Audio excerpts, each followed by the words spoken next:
This is taking too long. Have you finished sharpening that knife? Soon. Signore, it's difficult to work with these cracked ribs. Not to mention this fever. Stop whining and get to work. All right. Forgive me, Signore. Do you think Mr. Apple could regenerate if we only find his core? What you're searching for isn't just any apple. It's a talking one. This golden apple could only be an offering to the gods. These ribbons are not decorations.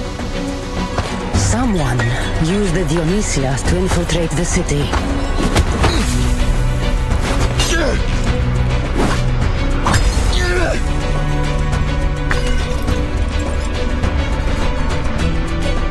I know this armor. Unbelievable. The key to the secret chamber. Find it! At all costs! No! Shh. Quiet. Stay close. Stick to the shadows.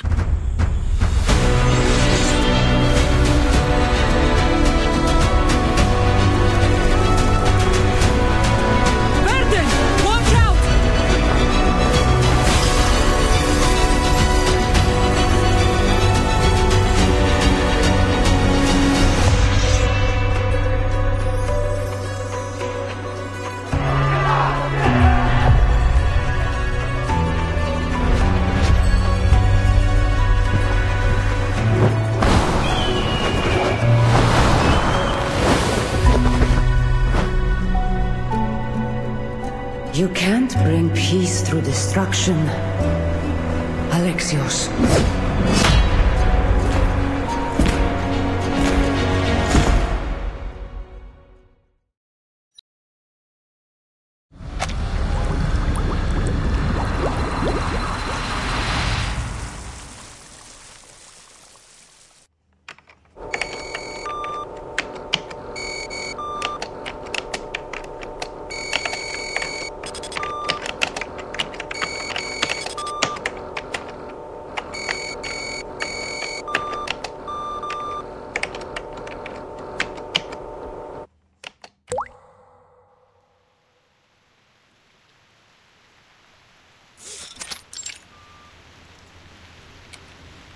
It started to rain. Oh my! We nearly walked into the rain without any protection. The observer instruction book should have told us to bring our equilibrium umbrella. No need for excess perspiration. The rain you're seeing is completely dissimilar to the storm. Just a byproduct generated by this device, the Huygens Fresnel Interferometer. It was built to observe the interaction between particular entities and chaotic systems.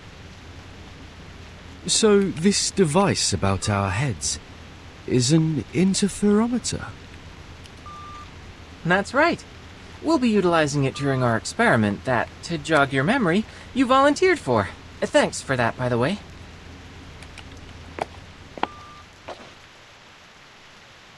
Miss Regulus and Miss Sotheby already went in ahead of you.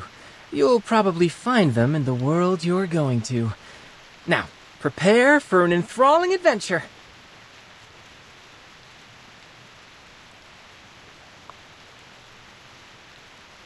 The instruction book says this machine sends our minds to other worlds, and the destinations are particular to a time and place. Do I have that right? Wow, you actually did your homework for once. Yep, it's true. These particular sorts of places have many names. Quantum superposition, simulated worlds, space-time bubbles. Call it whatever you like. I kind of like the name Stage in the Rain. Stage in the Rain sounds lovely. This apple can't wait to visit a new world. Now, how do we begin? Are there any experimental procedures we must go through? Let me guess. Close your eyes, take a deep breath, and walk clockwise in a circle 3 times.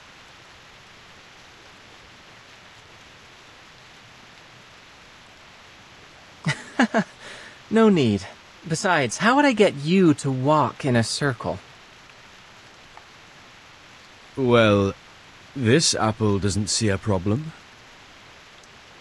With that said, if you have no strict procedure, what exactly are you intending with this experiment? Is it a novel scientific experience, or just a jolly bit of fun?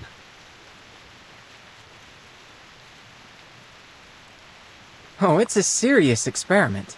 One in which I propose to examine the very randomness that we usually attempt to avoid. As you stand on the stage, breathing in and out, the raindrop's behavior should start to change. Because I'm breathing on the stage? More precisely, because you exist on the stage. Go ahead and touch the raindrops.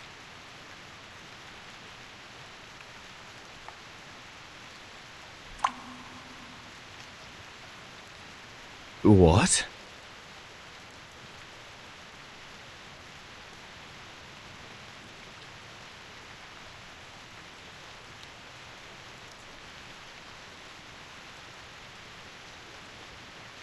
See?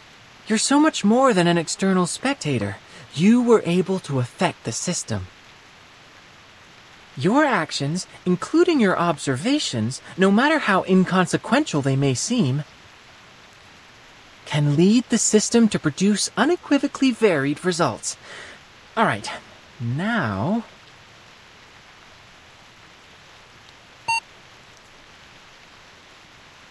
Loading complete, subjects in position.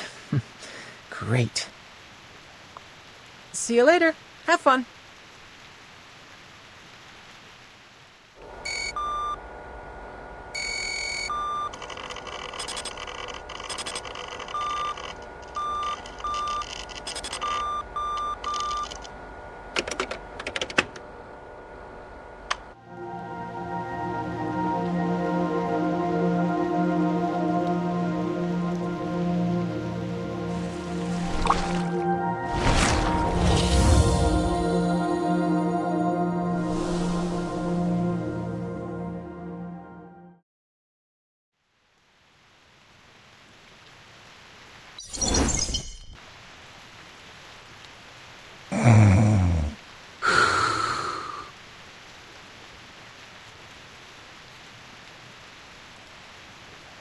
And you're certain of this? Unquestionably. Listen, what you hear now is the turbulence of air as it passes through its airway. As the soft tissues within vibrate, they produce a familiar sound. It is snoring. This condition is commonly reckoned to be caused by a disorder of black bile in the body, though I would posit anatomically speaking that it is nothing more than the relaxation of throat muscles during deep slumber. We know what snoring is. What we want to know is how an apple can snore.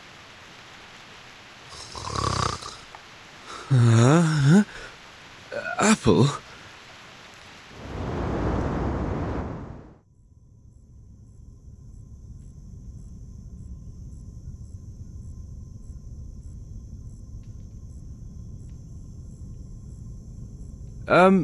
Good day, gentlemen. I believe I owe you thanks for this generous hospitality, unusual as it may be. Did you hear that? It appears to have spoken. If that's so, then no wonder it can snore. Enough! Speaking, snoring, it doesn't matter. We didn't hire you to lecture us on medicine. Hire, you say? That's an odd way of putting it, after you cracked my ribs and hauled me here from Milan. I think some might instead call that kidnapping. I think I've caught a fever. Stop whining! We barely bruised you. It was probably just the bumpy roads on the way to Firenze. Firenze? Am I in Italy? Gentlemen, May I ask where I am and who you are? You're the most curious apple I've ever known. Of course, we're in the great city of Firenze, Peninsula Italiana. These gentlemen you referred to here are known as the Templars. As for me, I am Leonardo da Vinci, though please call me Leonardo. Wait, Leonardo?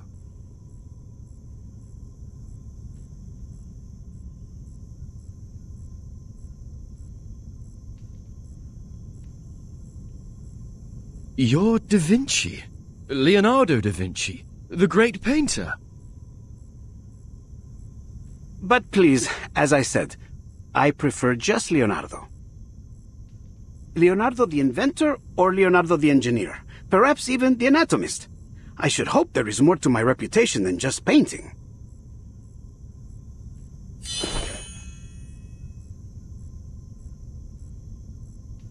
Va bene. It's safe to conclude you must be the mythical apple they've been looking for. I've never heard of any other talking apples. And I must conclude you are indeed the Leonardo da Vinci.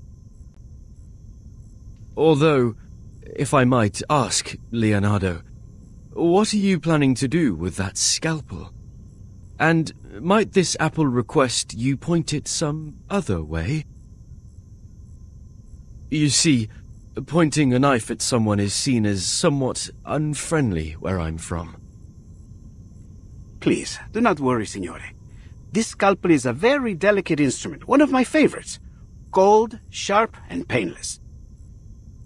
One swift cut and it will find its way straight through the skin down to your core without spilling a drop of juice. Allow me to be honest with you and state things clearly. I have been asked to cut you into quarters so that I might record the makeup and consistency of your inner flesh. Crisp, I'd wager. Next, I'll soak you, your pieces, into a special solution so that I might... Oh, mi rincresce. I always get a bit excited whenever I start talking about my work. Now, hold still, Signore Golden Apple.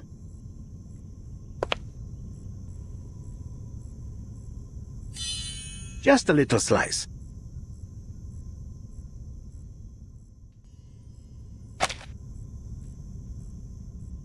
Stop this madness. I'll have you know what you're about to do is a severe violation of the Geneva Convention. What the devil are you talking about? I'm growing more and more curious about you.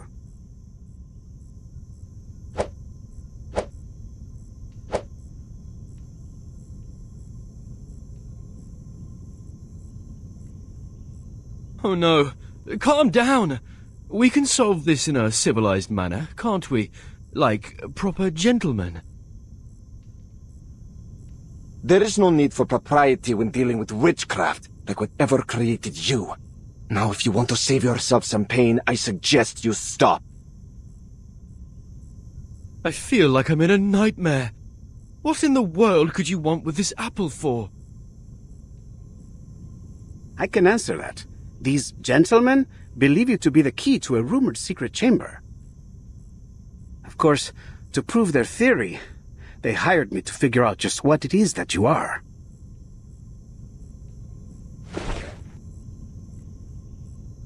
I don't intend to hurt you. Just cooperate for now. Help is on the way. Help?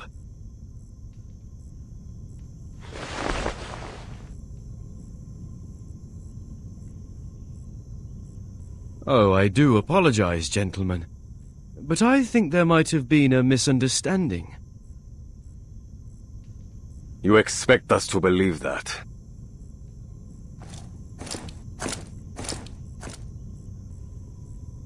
Perhaps you've forgotten. Months ago, a golden apple was found floating in the Arno by a fisherman. Being a faithful man, he brought it to the church, and there something strange happened. Strange? What are you talking about? I'm only an apple.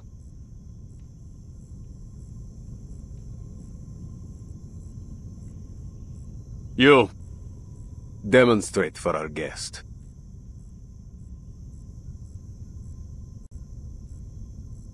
I've already demonstrated it a dozen times.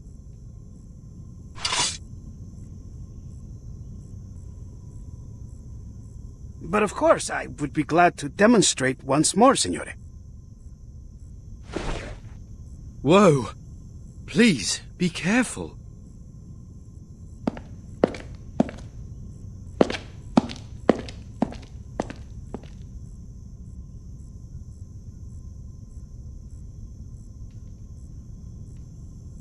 Found it. The perfect angle.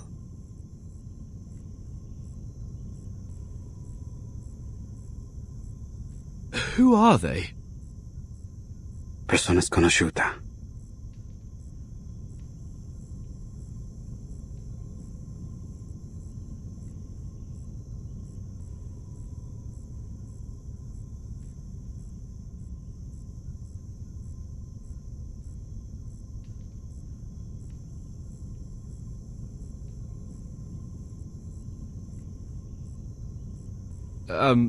Is that all? According to this apple's experience, you should only need to cast an incantation to reveal the details. Call it magic, miracle, or trick as you like. All that I can see is a mystery that must be unraveled. Now, wait. What for? For the perfect ray of light.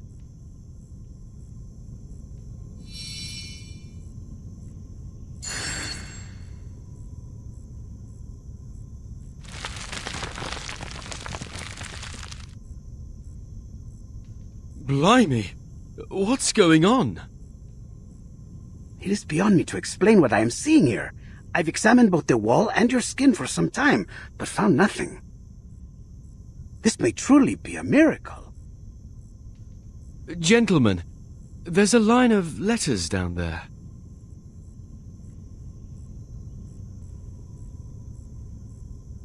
Oh, it's nothing but a Caesar cipher. I can decode this in no time. Let me see. Sub cadente fulgore, cadentia sanctuaria, coniunguntos. Under the waning glow, the waning sanctuaries unite.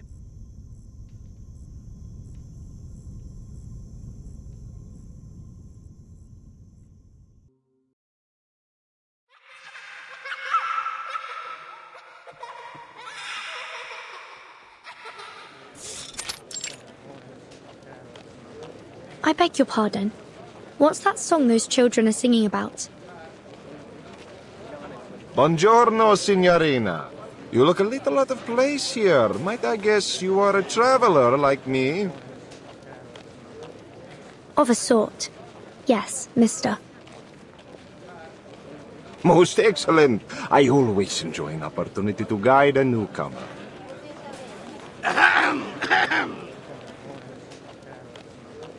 The famed poet once claimed that Firenze was the most beautiful and renowned daughter of Rome. I suppose it is for that reason that many travelers come here, seeking the source of that claim, searching for the lost treasures of a fallen empire.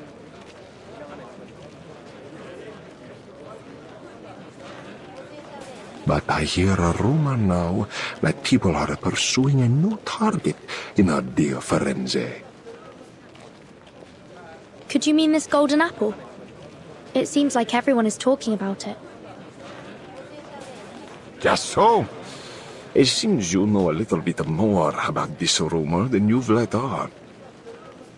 There are those that say the apple can reveal a miracle when raised before certain frescoes in the city. Since then, a dark cloud has gathered over us. For now, there are many here that seek the Complaner's treasures. The Complaners? That's quite the unusual name. Were they singers of some sort? They say they were a heretical cult, one that gathered in the city to sing heretical liturgies at dusk, hence the name. And apparently, they stashed away their relics in a secret chamber, somewhere in the Duomo di Firenze.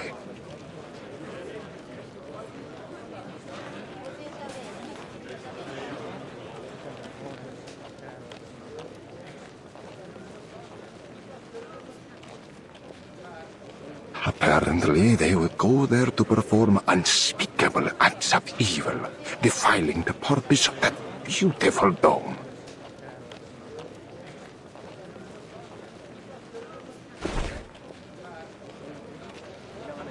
But the rumors say the relics they've hidden there are worth an incalculable fortune.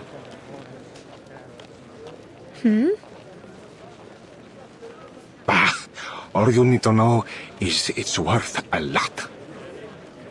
Enough, they say, that the one who finds it would be wealthy enough to buy the whole Firenze. Are you serious?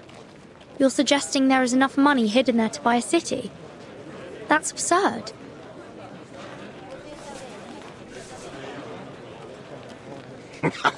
How do you think the Medici took control in the first place? Money! It can buy art, soldiers, even the papacy. Compared to that, what's so odd about buying a city? I see. A secret chamber with treasures. I do believe I've heard this tall tale before. Oh, have you now? Well, have you ever heard of a story where the secret entrance to this chamber can only be found through messages hidden in frescoes? That is a new embellishment on the story. I suppose then... that must be why this golden apple and its miracles have everyone's attention. Brava, Signorina. So, you must be one of those treasure hunters, I guess? In a way, yes. I knew it. But I'm afraid you have your work cut out for you. The dome is larger than you might think. This isn't something you can find searching palmo a palmo. The only way to find the chamber is to solve the mystery of the frescoes. Then it looks like I will need some help.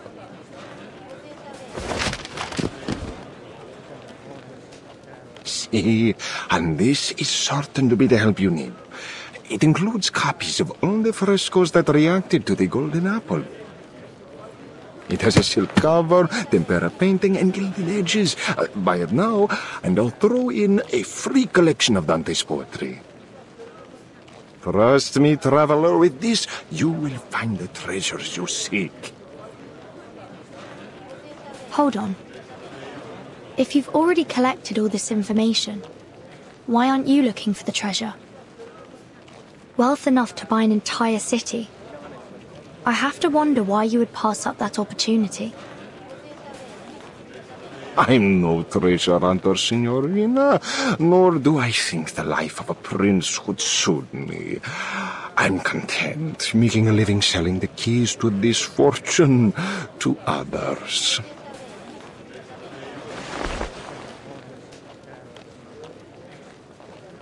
The price is usually 10 florins, but as you are my 8th customer today...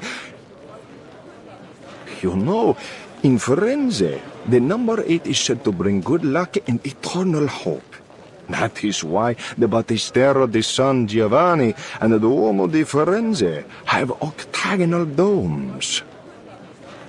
So, for you, 8 florins. No, make that 5. The most detailed and useful manuscript around for just 5 florins. You don't want to miss out. Sorry, but I don't have any money with me.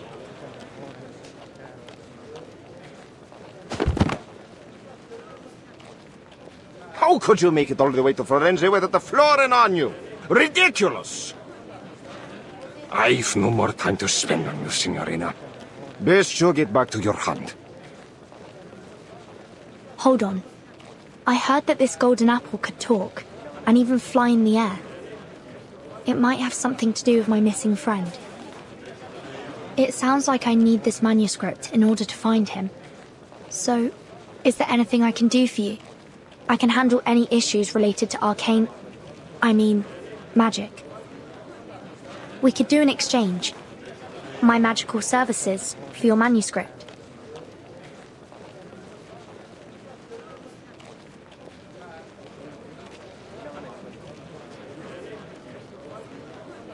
Not interested. Now, go away!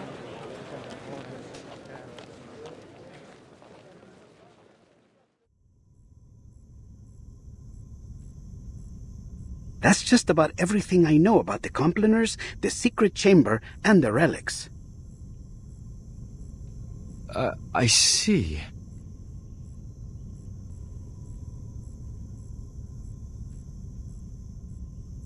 We've gone to great effort to acquire you, Apple. Before us, you've been traded to the Palazzo, then San Marco, and even the Thieves' Guild. And me?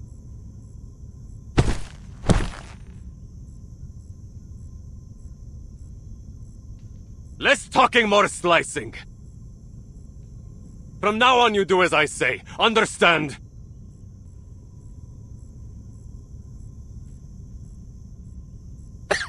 Si. Capito. And what about me? Do you ruffians intend to beat this apple into compliance? Ha! We don't have to. You're as good as dead out there. Here, we might just keep you alive if you have some use. Not that it matters. You don't have a choice. Sir! Incoming!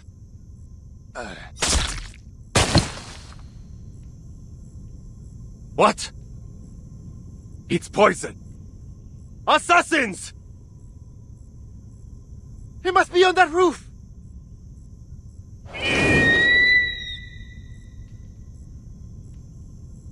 Is that an eagle? It's rare to see one in the city, isn't it?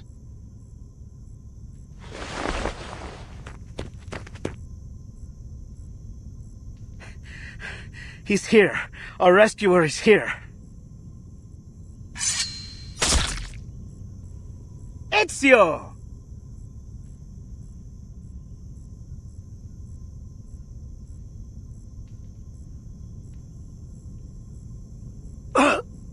Ezio Audito! Assassin!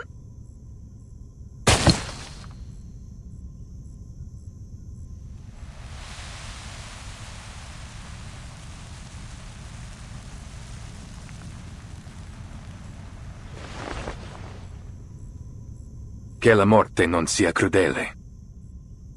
Requiescat in pace.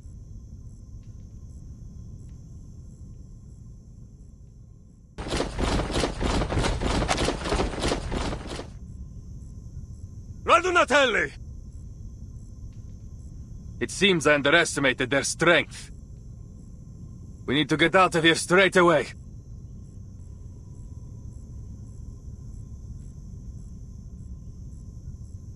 We should split up, Ezio. Here, take him with you. You know where to find me. Nessun problema, amico. Get him! Get them all! Leonardo! Don't worry. He is an honored guest of the Duke of Milan. They might chase him, but they dare not harm him in public. But we are not so lucky. Now let's go. Well, it seems like this apple doesn't have much of a choice. You, at least, seem more polite than my previous captors.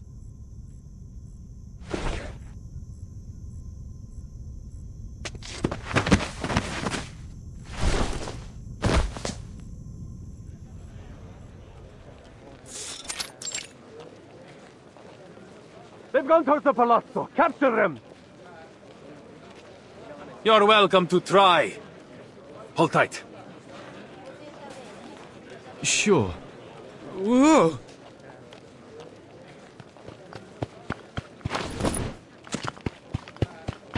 Hey, did you see that?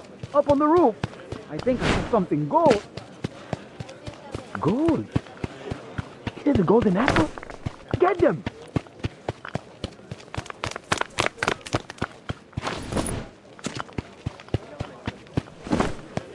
I'm going to be rich! Rich! Get out of my way! Goodness me! I've never felt so popular. This must be what the captain feels like. Pardon me, but would you mind speeding up a little? I'm beginning to feel a little like a turkey on Christmas Eve. A turkey? It doesn't matter. Speed won't help us now. They're everywhere. But there's still a way out.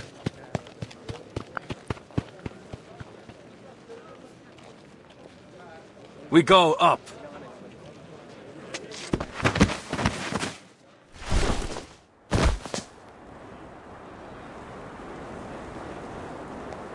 I think we're safe now. This apple certainly appreciates your climbing skills. No one can reach us up here. Don't be too confident of that. The Templars have learned to climb after so many years chasing us. They can show up on the roof at any time. I see. Then this apple will keep alert and ready for danger.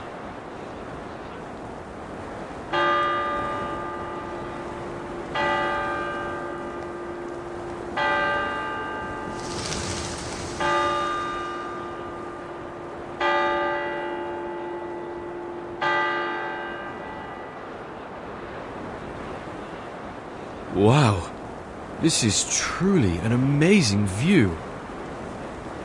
Firenze. It's been too long.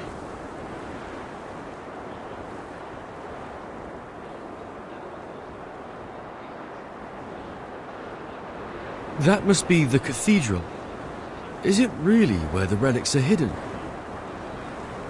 See, I believe so. I've spent some time searching. I've even explored its catacombs. But I haven't any idea where it might be.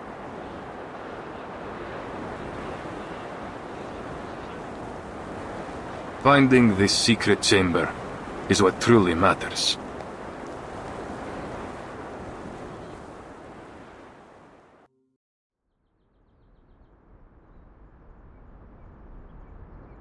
Oh, I nearly forgot to introduce myself.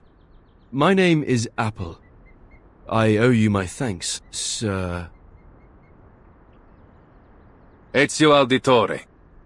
But just Ezio is fine. Of course, Ezio. This apple is something of a visitor from far away.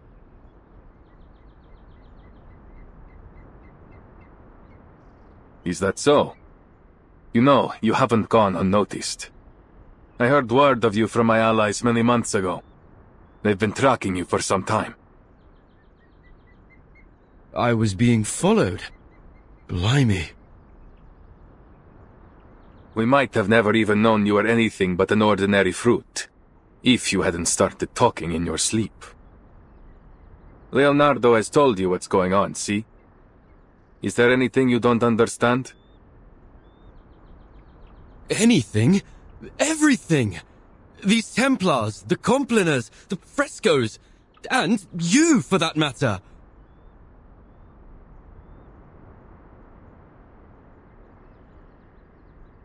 I know your friend was only stalling for time, but he all but scared the life out of me when he came at me with that scalpel. There are many things that need explaining. For now, you need only know that these men are Templars, ancient enemies of the Assassins. The war between us has lasted a long, long time. I fear it will never end. I see. Isn't there a more peaceful way to solve this? Too often, violence only treats the symptoms, while letting the disease grow. I wish there was, but no. Too many have died to the ambition of the Templars. Even my own.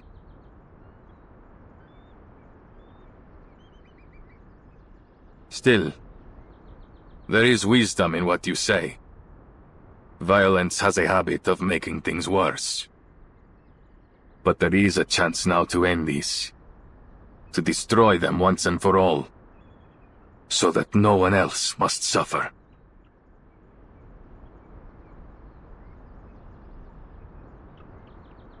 I'm sorry we dragged you into this, Signore Apple. But we must not let the Templars get the relics. So, we need to know where you stand. You and Leonardo seem to be close.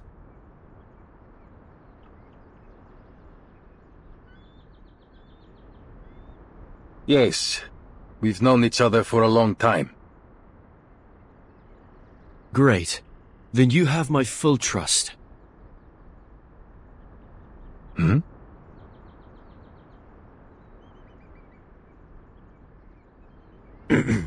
I am certain that Leonardo is a good person. If the history books, my intuition, is anything to go by. So, I believe that one of his close friends must also be trustworthy. Oh?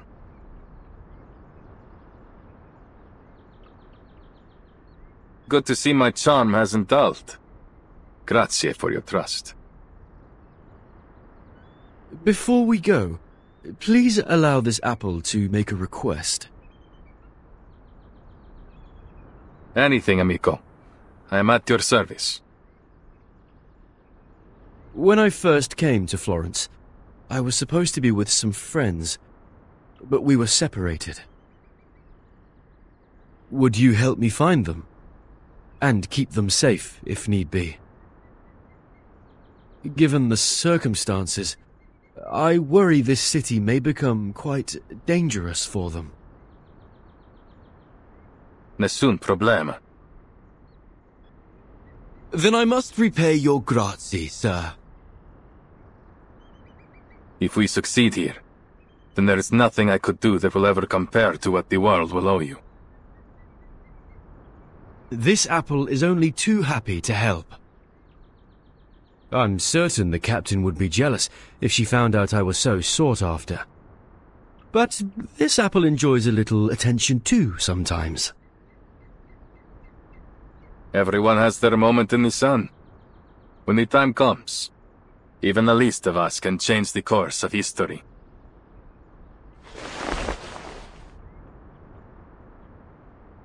So then we are agreed. Uniamo le forze.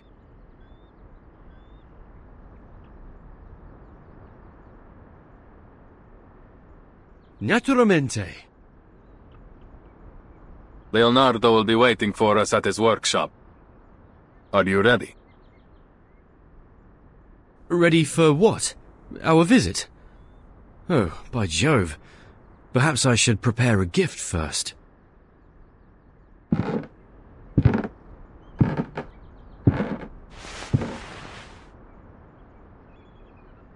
Now, are you ready to jump? From here. Down there. This apple can fly, of course, but from this height, I doubt you would survive. I suggest we find another way. Why waste time?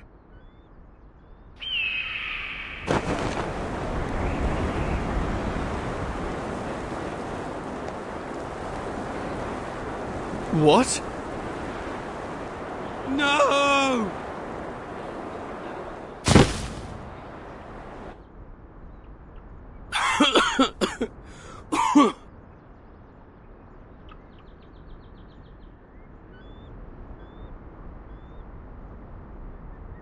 This apple may have experienced some anoxia during our fall. I'm so dizzy. Shh. Quiet. Don't give our hiding spot away.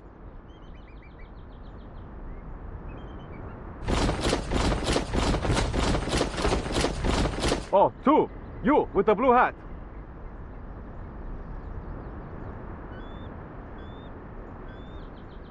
Good evening, gentlemen. Is there something wrong? What? That voice.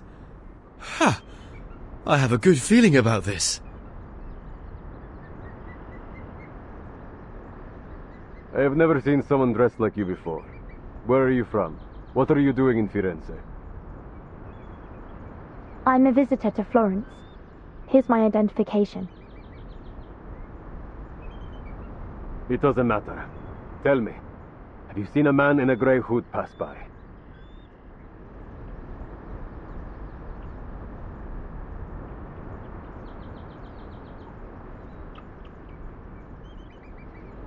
Not that I know of. Then have you seen something? Something golden? Hmm? Bah, she's useless. Continuam, muoverti.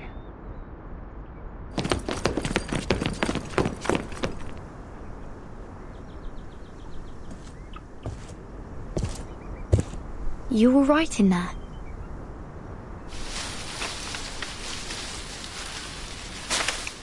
Vertin! Oh, this apple is ever so glad to see you again. If only I didn't look a right mess.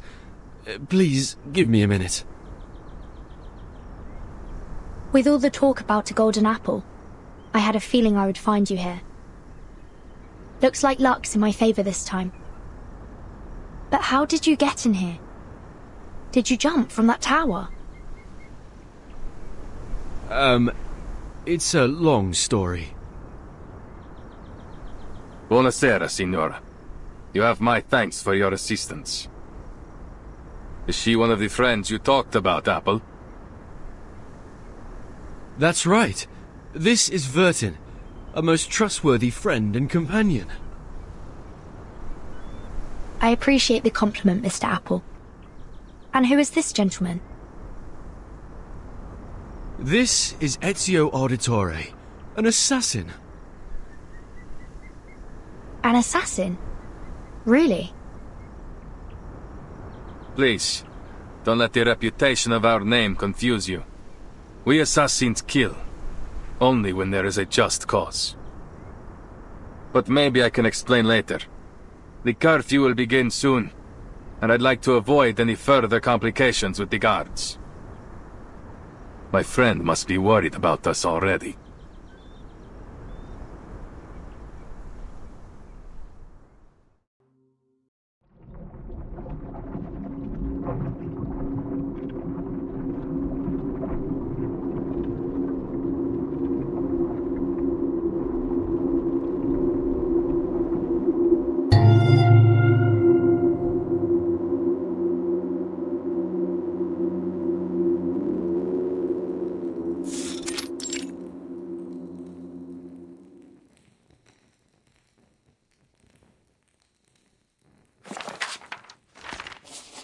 They sang and danced to the heretics' music. Then they cut their wrists to shed blood, mixed it with air and soil, and painted the mixture on the wall. The air smelled strange. I started to laugh and dance just like they did.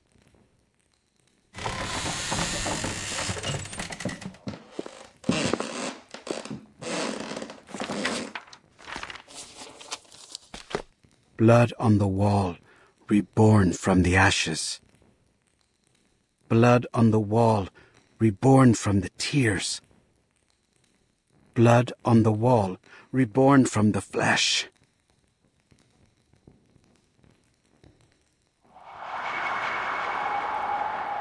What?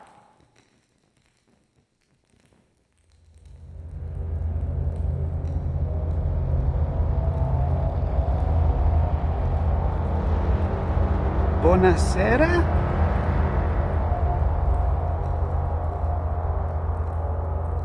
Blood on the wall. I am reborn. Ah!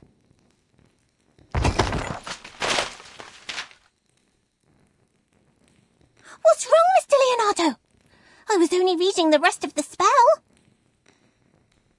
Oh, I get it. You were having fun reading those horror stories all alone. I understand. I do love a good ghost story. You might have considered knocking me, signorina.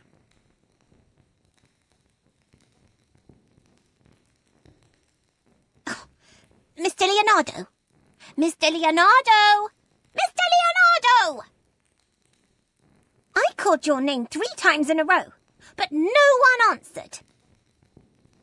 How could you be so rude as to ignore your patroness? Oh, I didn't mean to scare you, but Miss Sotheby has no time to waste. Mirincresce, I've been entranced in the words. It's a record of the Compliners ritual. The author claims to have been part of it and escaped alive. The ones you've mentioned before? That nasty group of gremlins that used to meet in the cathedral in secret? See, they are also the ones who have secreted away the relics that Ezio is searching for. My messenger must have told you why I invited you to come by. Your father just confiscated some manuscripts. Oh, I think you're mistaken. Mr. Domenico is not my father, though I am very grateful for his help. He's not your father? But I was certain that you were introduced as such. It's a long story.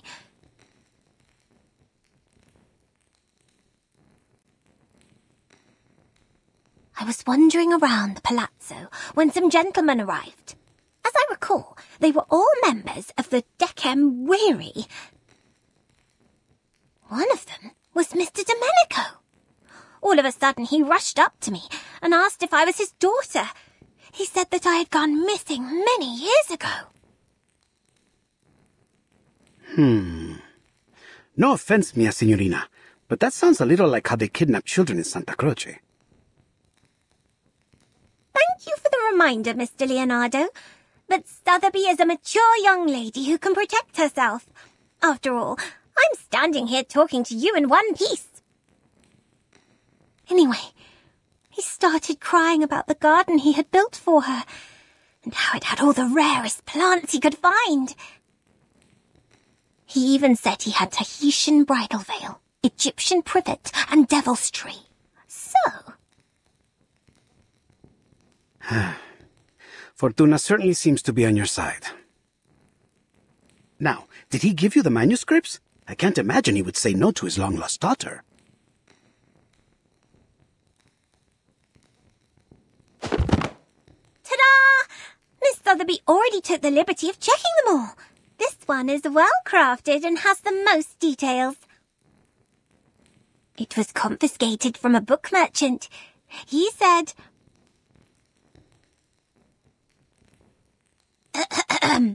It has a silk cover, tempera painting, and gilded edges. Buy it now, and I'll throw in a free collection of Dante's poetry. Incipi menelios micum mea tibia versus. How was that? Miss Sotheby has been practicing her Latin. Brava! Your father would be moved to tears if he heard that. Now that I've given you a hand, could you...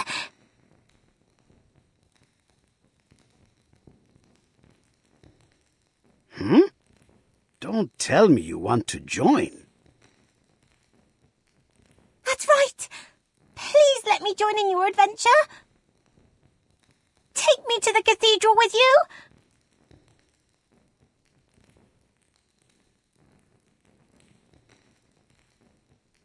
Mi rincresce, mia signorina, but this is not the sort of adventure suitable for a young woman. I barely survived my own encounter with the Templars. Don't presume that they will show you mercy simply because you are a nobleman's daughter. Mia signorina, I'm sorry, but I could never forgive myself if I let you be hurt. Whatever adventure awaits us at Il Duomo, I do not believe it will be fun. There's no need to worry.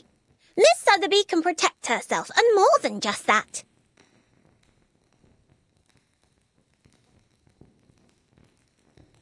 I can make potions, aid in teamwork, research critters, read Latin, give orders, and even fight any villains we may find. Just let me prove it.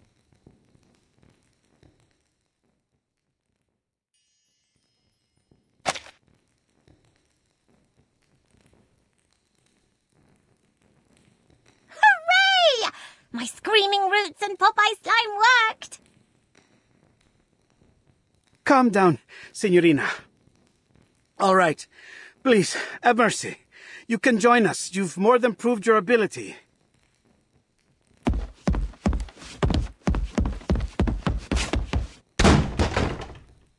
Ouch! Who could this be? It seems like I've missed a party. Ezio! Signore Apple! I knew you would get rid of those Templars. Oh, and you've even brought us a new friend. Good evening, Mr. Leonardo. I've heard a lot about you on my way here. That lady behind you.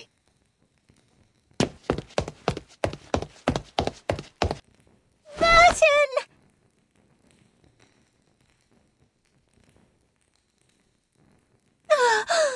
You're finally here. Have you any idea what I've been through? Miss Sotheby had to attend classes and even study Latin. My teachers were even stricter than Mr. Carson.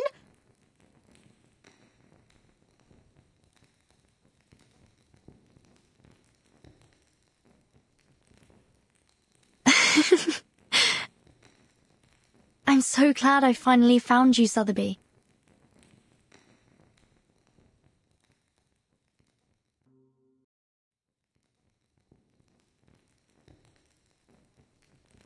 I see. Each of us seems to have had our own adventures after we arrived. How interesting and wonderfully fun. So, then we each arrived here in the stage. I mean, in Florence, at different times. How odd. As far as this apple recalls, the instruction book didn't mention anything about that.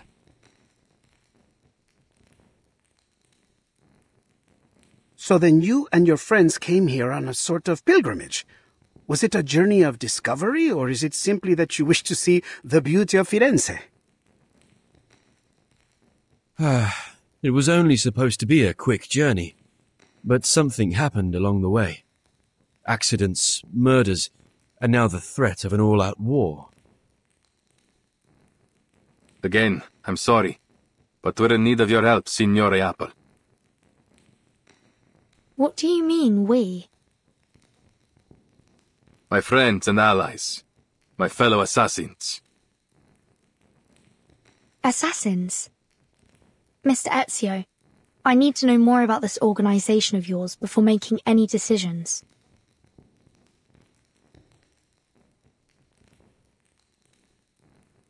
Va bene. I'll tell you whatever you need to know, if it is in my power to tell you. The assassins have a long history. We do not serve kings, nor do we kill for money. We fight for peace, and for the freedom of mankind. That's very noble of you. I imagine you face many obstructions to that goal. Am I right that these Templars are one of those obstacles? See, they've long been opposed to us. They prefer to impose their vision of order on others. They will stop at nothing until they control the whole world. If order is what they're after, this apple does sympathize with them to some extent. There is no such thing as absolute justice, but we can all do our best to pursue it. No. Nothing of what they do could be called justice. This order they believe in is only a disguise. All they truly desire is control. Their rise to power would be the end of freedom. No one would be spared.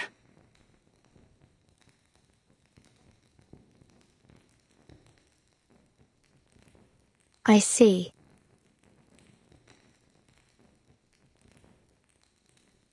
Ask anything of us, we will do it for you. Anything within our reach.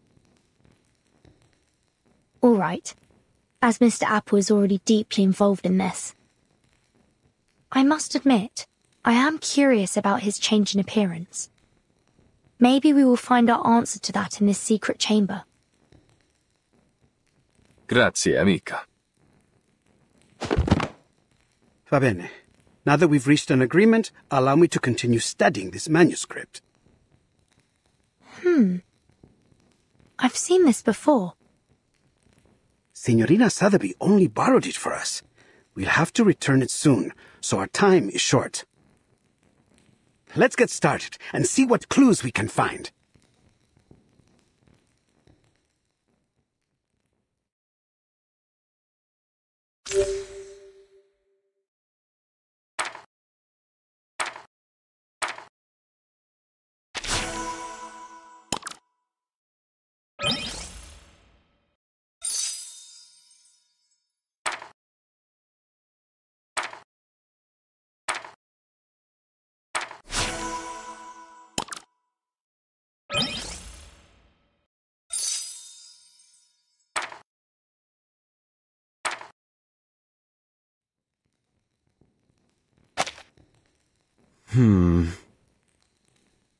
This is most confusing.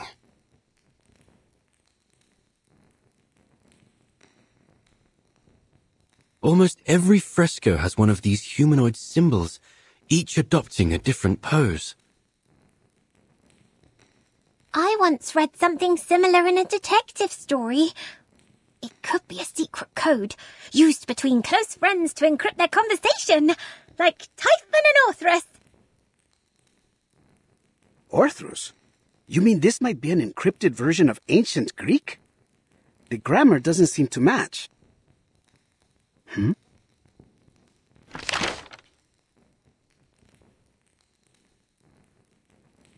Mr. Leonardo, we haven't finished. Do you mind? Uccello.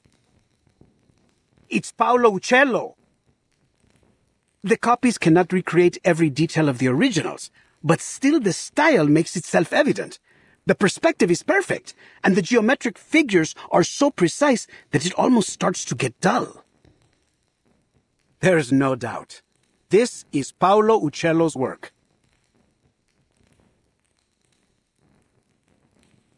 What's wrong, Ezio? I know the name.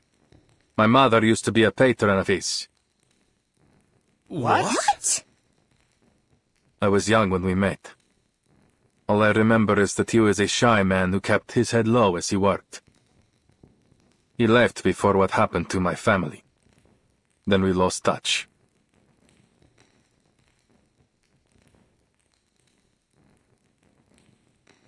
I haven't seen him since. Ezio's mother, La Signora Maria Auditore, is a kind-hearted patrona. She has sponsored many artists, myself included.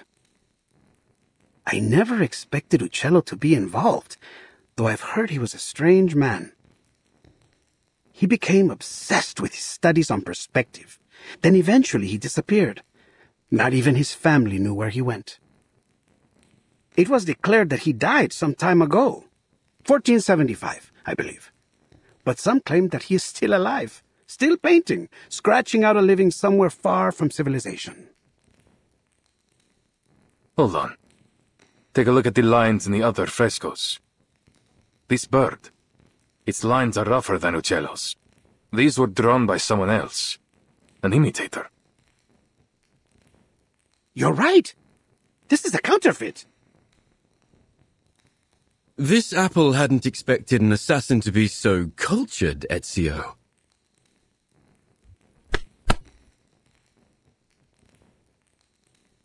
Don't be fooled by his rough exterior, Signore. The Auditores were once one of the great families of Firenze. Not so powerful as the Medicis, but still.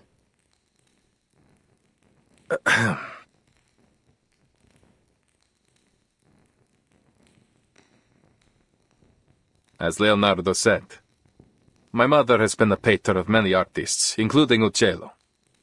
I've seen his work many times on the walls of our home in Monteriggioni. This is...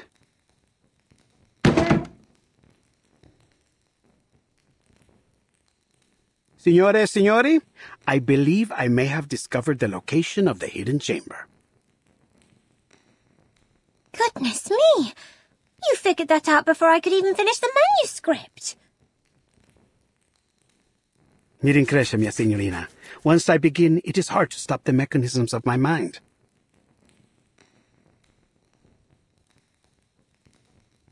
Take a look. It's a copy of the dome's blueprint. I've never seen anything so perfect in its design. The design was inspired by the Pantheon, and Brunelleschi invented the double-layer dome on that basis. What a genius idea! The two shells serve as a buttress to each other, so that the dome could avoid from collapsing, even at this size. Precisely! But see here, the tunnel between the two shells is scarcely wide enough for a man to fit through. That is, except for this space below the ribs. Which means the secret chamber has to be there.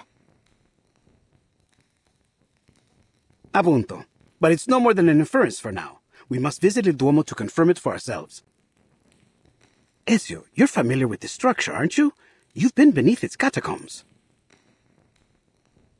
I am. I have. But the cathedral will be under careful watch by the Templars. I doubt we can slip in undetected. We need another way in. Don't worry. I have already devised a way.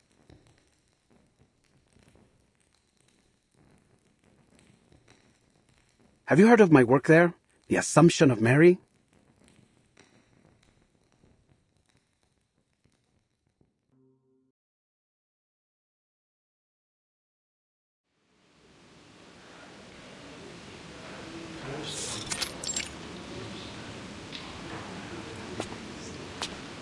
Is that you, Signore Leonardo?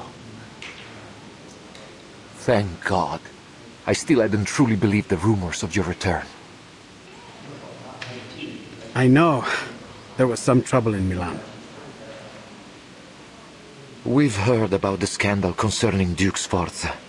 How savage. That's why I came back, with a creative fever inspired by my pains.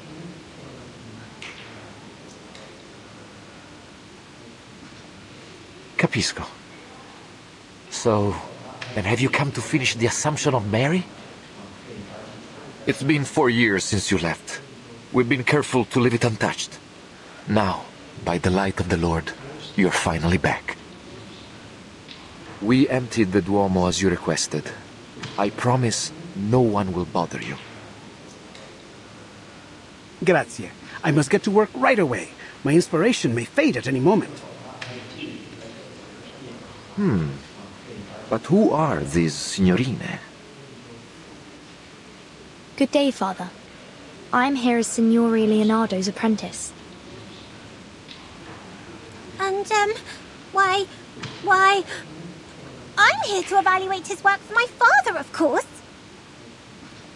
Allow me to present Father Alberto, Signorina Sotheby Domenico.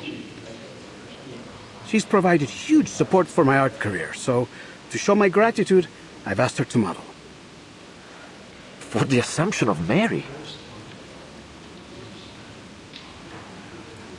La Signorina is a bit young, don't you think? And not exactly how I had pictured Mary. Who is the artist, Father? Do not let your mind be so entrenched by outdated styles. When you look for a model, you must focus on their soul, not simply their flesh. You pay too much attention to her appearance, yet neglect what's inside.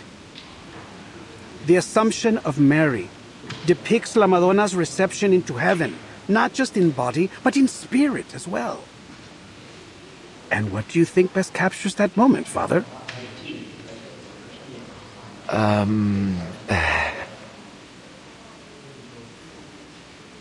Huh? Why are you looking at me? Esatto. That innocence and vitality. She may be a little young, but her spirit is perfect. In fact, it is that innocence which makes her more qualified than anyone. She will be indispensable for my work, for my inspiration, you know? Oh well. Then I must thank you for your compliments, Signor Leonardo. You have convinced me once again, Leonardo. Although, something tells me that we should go deeper into this topic. Another time, perhaps. For now, I will trust in your piety and capability. Please, let me know if you need anything else. As it happens, there is something, Father. You see, I would like to try some new perspective techniques on this work. I know that Paolo Uccello is a master of perspective. Do you have any of his works around? See, St. George and the Dragon, one of his masterpieces. Ah, but I have already seared this one into my mind. Have you any others? Yes, there's another fresco in the dome, but it was suspended midway by the sponsor, the Arte della Lana. More than a dozen artisans and artists, including Signore Uccello, the chief painter, participated in this project. But none of them received a single florin for their work. Che Dio li benedica. Oh, how terrible. Those poor artists. What happened? This was nearly 20 years ago. I suppose it was simply too expensive. The dome itself is rarely visited. It is only natural that our money go to the central nave, where all the faithful might see it. I should leave you to your work, Signore. Che Dio vi benedica tutti.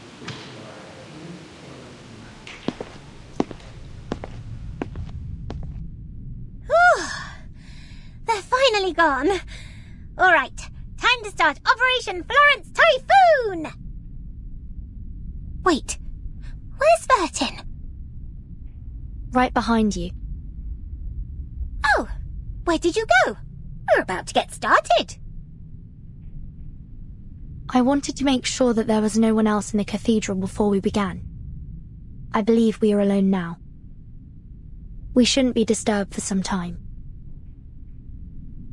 It's always good to be cautious, Signorina. I should signal Ezio and Signora Apple now. They've waited long enough. Is there something wrong, Vertin? You don't look well. I'm fine. I'm not used to the smells here. The smells? It's frankincense. And myrrh. Those are the most prominent ones I can detect. I believe there may be some other local florals. I wonder if all the incense is meant to make you dizzy on purpose. What better way is there to see clouds and angels? That's a clever theory. But heavy incense can certainly be unpleasant for some people. Oh! But Miss Sotheby has the perfect thing to help!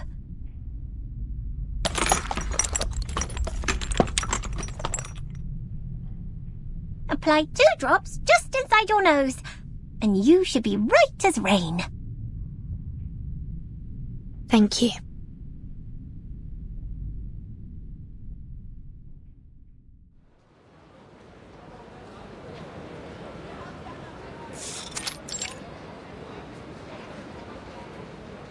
Ah, the weather is truly lovely today, isn't it?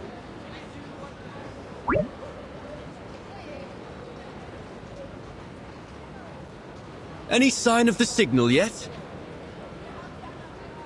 Not yet.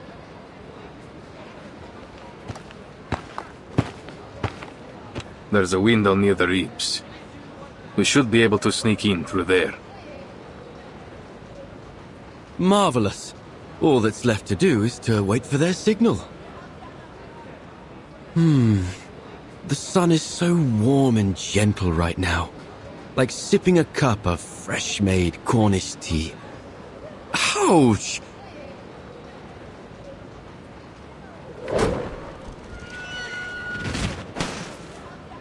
A bird! Did it think this apple was a fine-looking snack?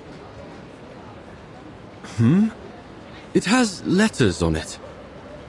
It Nava. Let me see. It's mirrored font, one of Leonardo's codes. You reverse it to get the true message. Avanti. Action. Oh, I see. Nothing too complex. But what about this bird? Another of his bizarre inventions. It has to hit something to stop. You should be thankful. He's improved it from his last design. It used to fly so fast that it would knock you off your feet. Remarkable. It is an amazing invention. If I were you, I would suggest that he take good care of all his blueprints so they might be passed down in the future.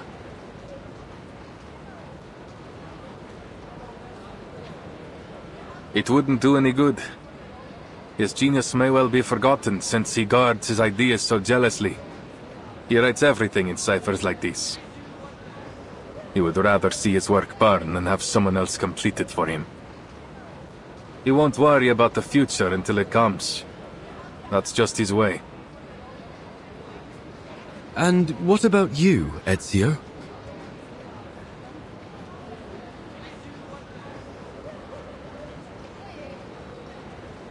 I am an assassin.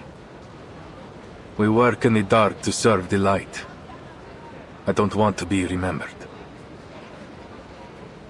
That sounds lonely. Do you mind if I ask something? You've avoided speaking about your family. It sounds like something terrible happened. Are they why you became an assassin?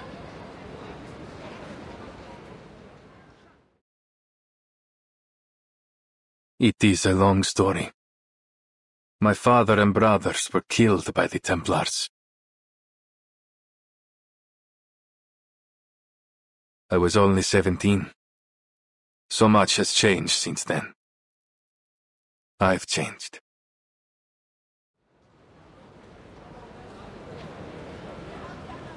I'm terribly sorry, Ezio. Forgive me. I should never have brought it up.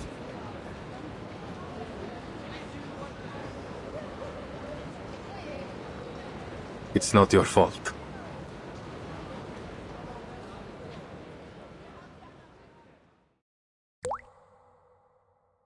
It was 3 in the morning.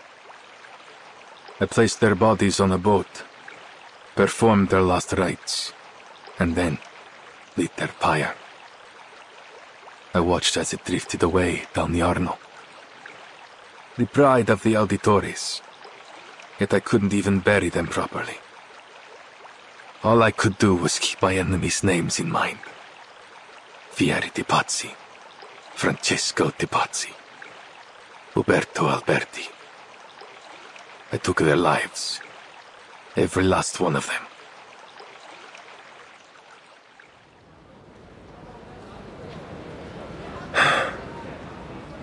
I don't think I've told anyone that for a long time. I can't imagine the pain. Not to mention how hard it must have been to overcome it.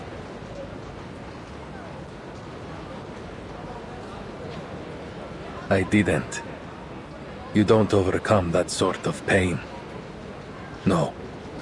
I took it in and made it part of myself. I feel it again, raw and new.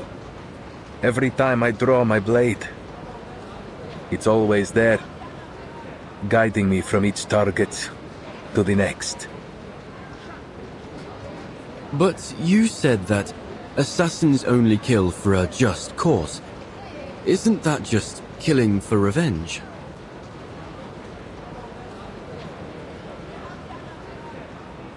Revenge can be a just cause if it rights injustice. I have to believe that.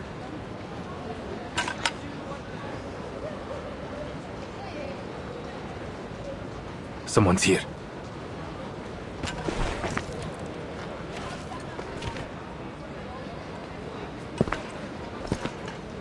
Cazzo! The whole Duomo has been blocked for some honored guest. Even Signore Rodrigo can't get us in. I didn't know we'd sunk this low. What are we even on the lookout for? Some kind of apple? Is it related to the relics?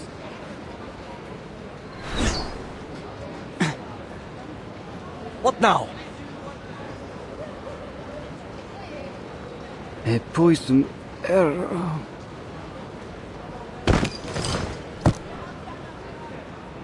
What? Assassin! Assassin over here!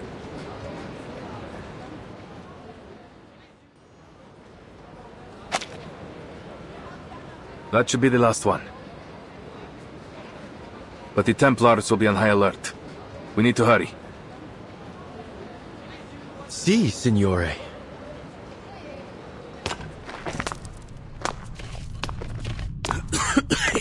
It's dusty in here.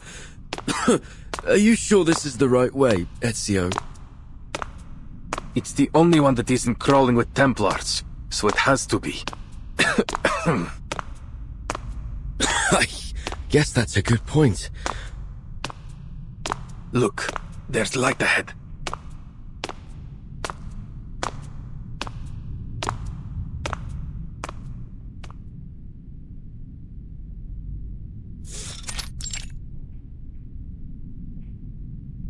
Oh, who would have guessed? A secret tunnel.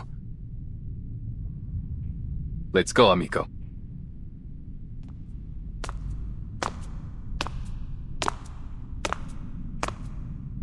The brick patterning.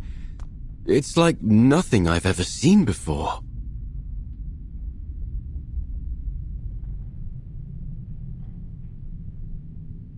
We call it the spina di pesce, herringbone. Another of Brunelleschi's innovations. I know next to nothing about architecture, but Leonardo would say it helps to carry the weight of the dome. That makes perfect sense. The diagonal arrangement must prevent them from shifting under the immense weight. A positively genius design. And to realize it, the bricks must have been layered with incredible precision.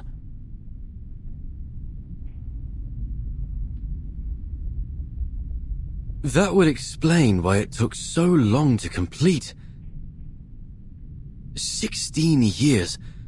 I'm certain it must have been exciting to witness its completion after so much time. Brunelleschi, Leonardo, Uccello. Your hometown is full of amazing people, Ezio. This apple wishes he had been born here.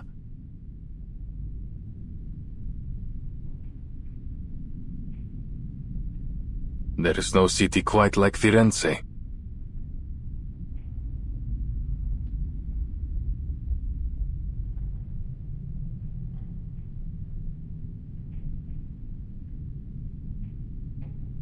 What's wrong? There's something on the wall.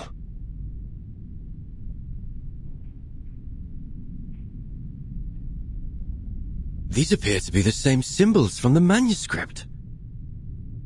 Then we're on the right path. Look! Another symbol over there!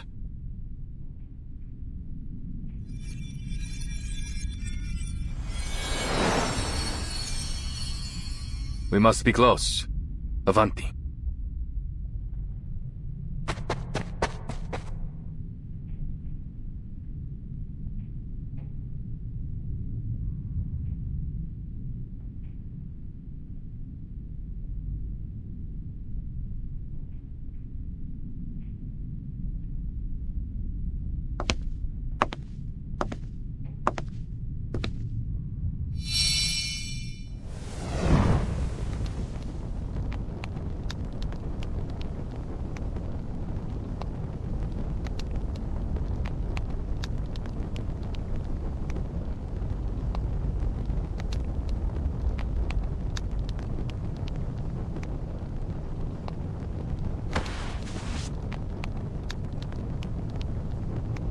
So, this is the secret chamber.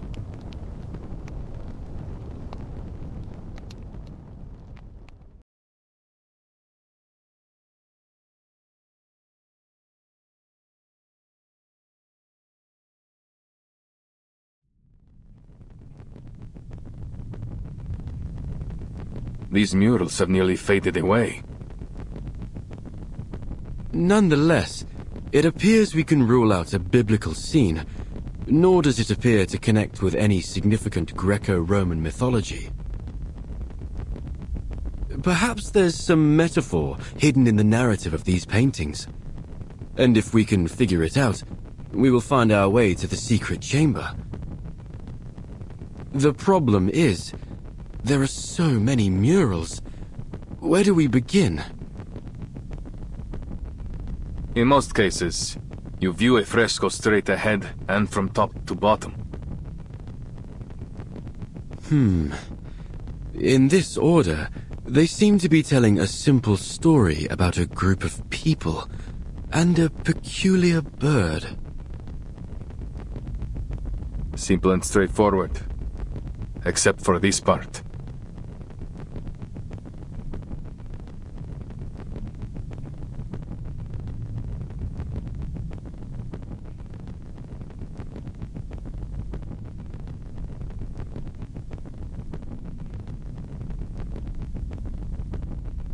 What is the meaning of this?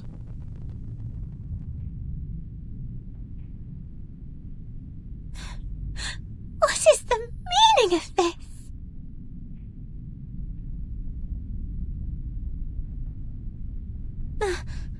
My face! Why have you made it look so horrible? Please don't worry, Signorina. This is only the first stage of my draft. I must draw out the details in rough so that you won't end up looking like an empty shell. They will help to express how you stand, move around, and exhibit feelings. Really? Then Miss Sotheby will still look pretty, right? Once you've finished with all the glamorous colors and those adorable little angels.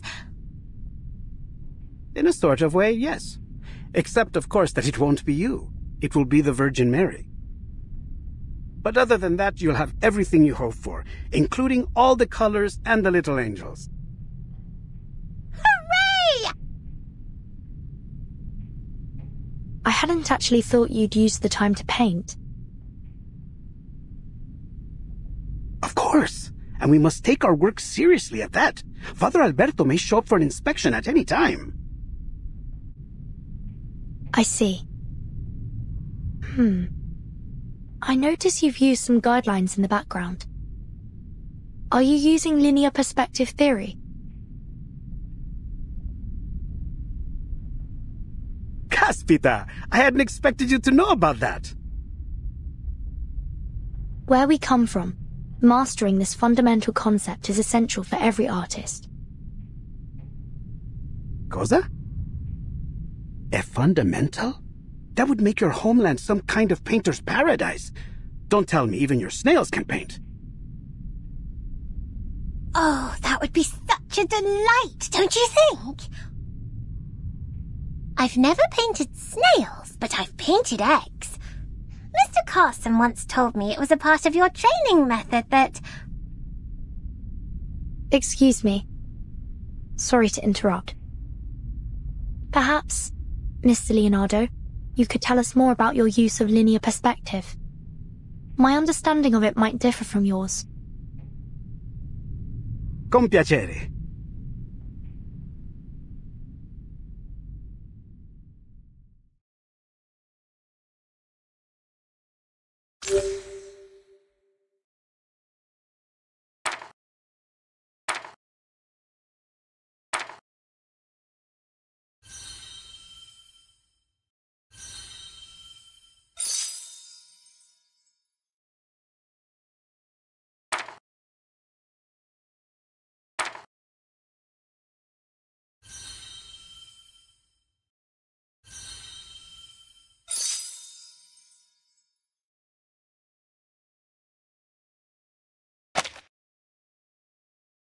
Vanishing points, huh?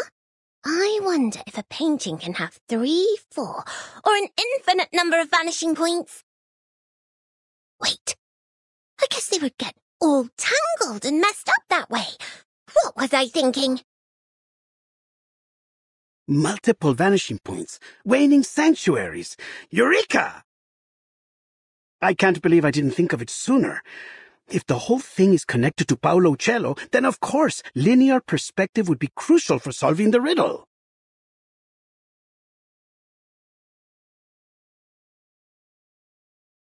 Do you still remember the riddle? Sub cadente fulgore, cadencia sanctuaria coniunguntur.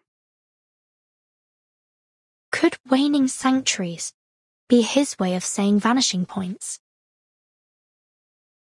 See, I believe so. Following this logic, then for them to unite must refer to the intersection of the lines extending from the vanishing points, and waning glow naturally must refer to the setting sun.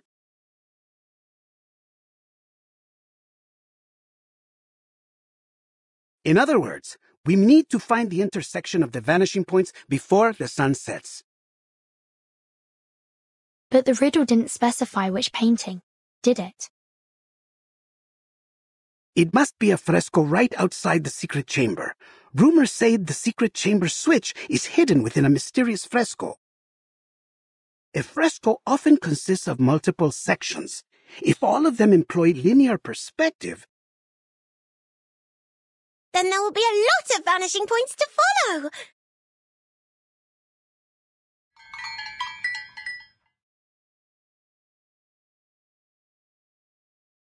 By the bells, it must be 5 already. We must hurry and inform Ezio of our discovery. We won't be able to solve the riddle once night falls. Time is of the essence. Then it's time we take action. Mr. Leonardo, please stay here and keep Father Alberto busy while Vertin and I inform Mr. Apple about...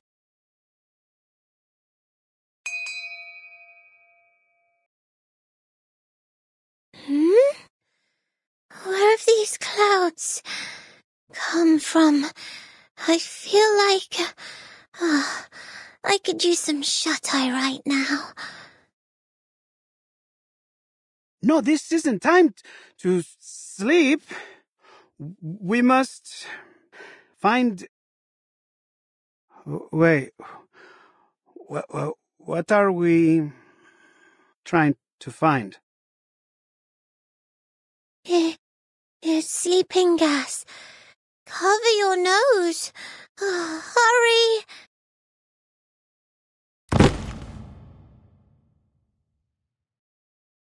Sotheby! Leonardo!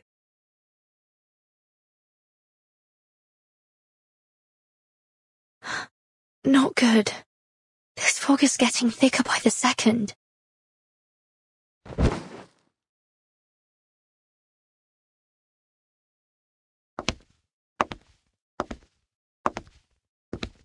Leonardo? What's going on here? Have you fallen asleep?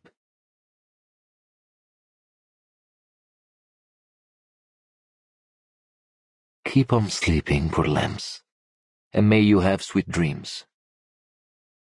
May the Father of Understanding guide us.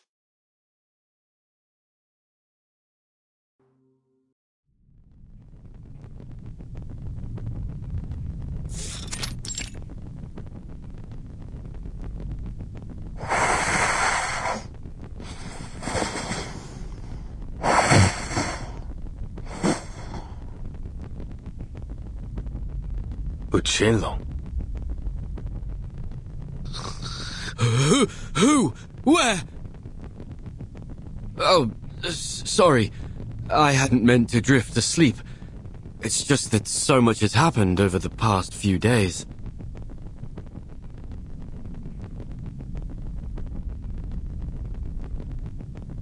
Perhaps the bird in the fresco represents Uccello himself. Uccello means bird, after all. So then in these paintings, Uccello is a wondrous bird that has many followers. A metaphor.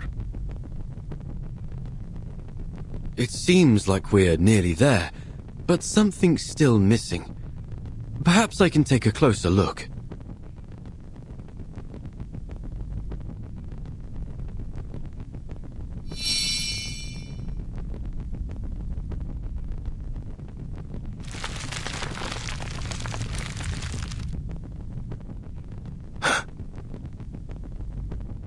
You saw that too, right?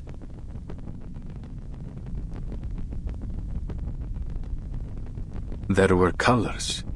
Fleeting, yes. But no trace of color is ever fully erased. Let's see.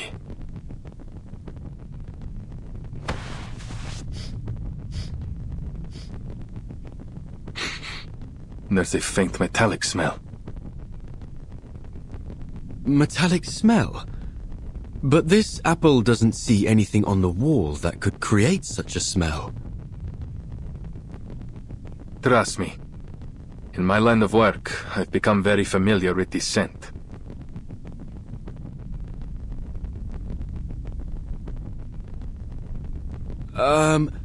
I do hope you aren't implying that those awful rumors that Mr. Leonardo told me yesterday are true.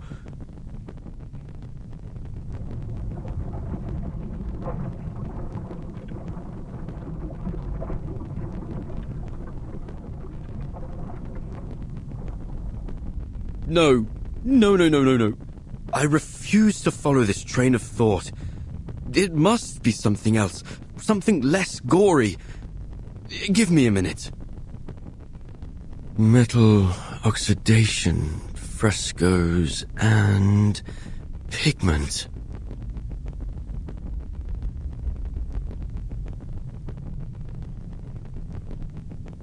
Oh, I've got it!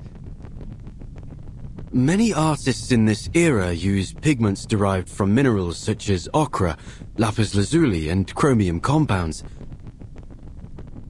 When exposed to moisture, they undergo oxidation, which may be the source of this metallic scent.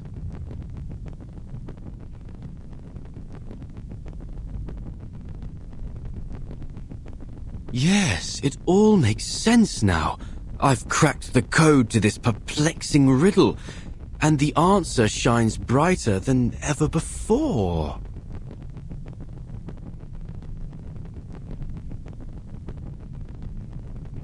Per favore.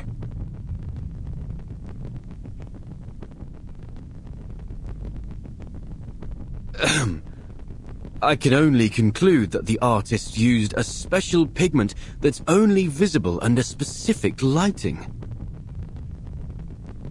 Only visible under specific lighting? How? That sounds like sorcery.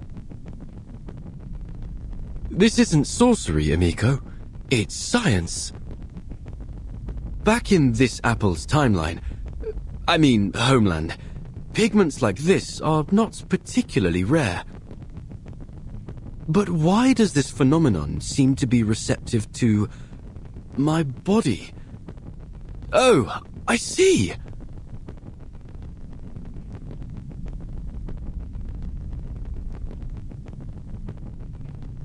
So this apple is no different than a kind of optical filter. But for how long? The light from before faded in an instant. As you might know, sunlight consists of various wavelengths of electromagnetic radiation. Waves of sunlight? I don't get it.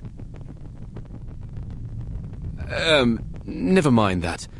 Let's assume this pigment is only visible under specific colors of light, say, red light or orange light. At dusk, when the sun is near the horizon, its rays travel through the atmosphere at a steeper angle, which diffuses the blue and ultraviolet light, causing the sunlight to appear more orange and red. A sunset, in other words. Building on this, if we use an optical filter to block out even more blue and ultraviolet wavelengths... You may as well get to the point, Signore Apple, because you've lost me.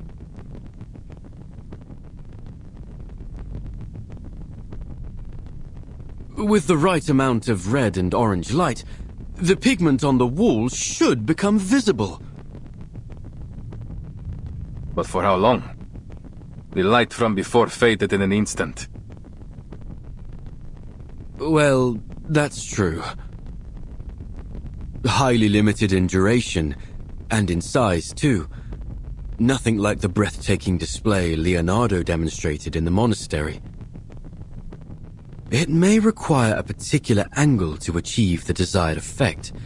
However, figuring that out will take some complex mathematical calculations.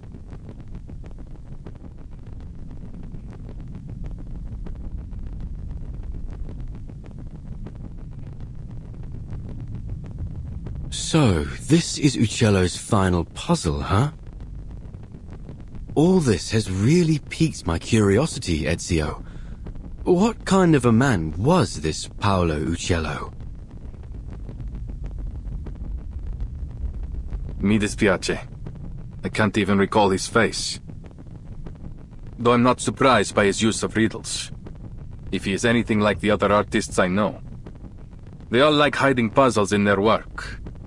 It's a means of protecting them from imposters. I do know he has a passion for drawing birds. That's part of the reason they call him Uccello. You can tell from the meticulous detailing he painted them with. Other than that, though, he was quite ordinary.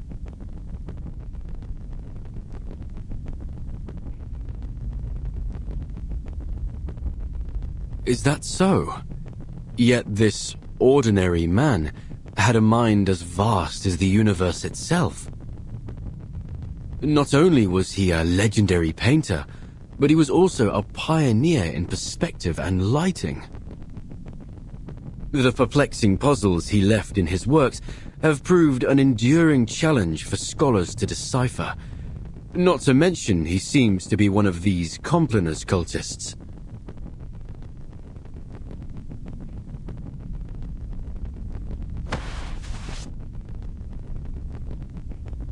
He was also a Florentine.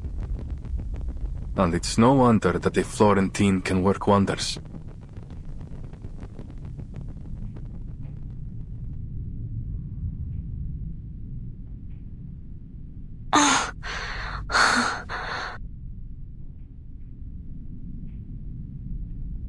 Sotheby? Leonardo?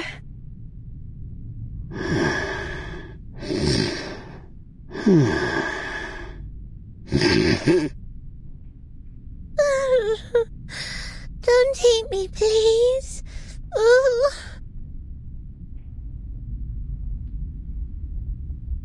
That must have been the source of the sleeping gas.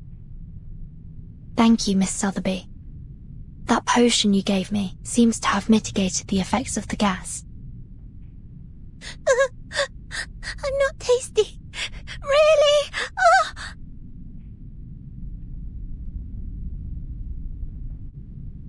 It seems they aren't going to be waking up anytime soon.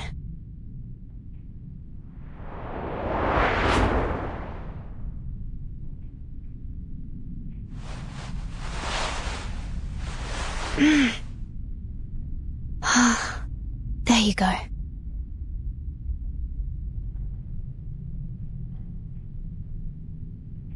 You should be safe here, for the time being. Ugh. Angel's trumpets are poisonous. Keep clear from them. Ugh. I'm sorry. I'll be back as soon as I can.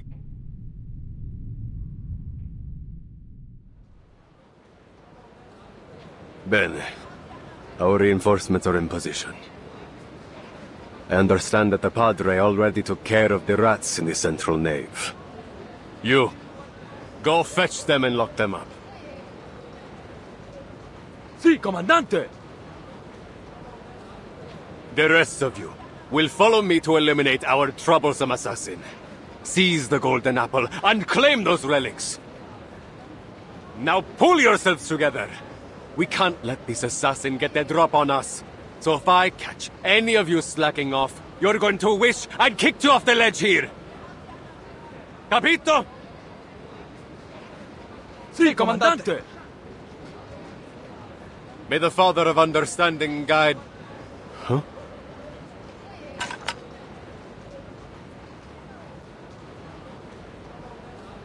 Who's there? Show yourself! Good afternoon, sir. You. Aren't you that visitor from last night?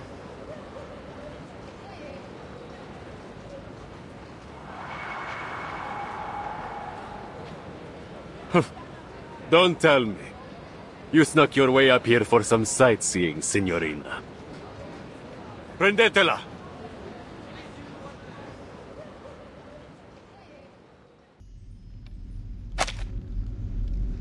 Muoviti! Flank her from the other side!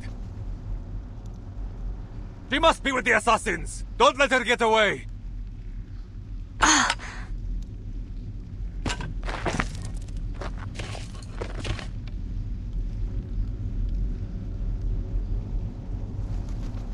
I need to find Ezio and Mr. Apple, but...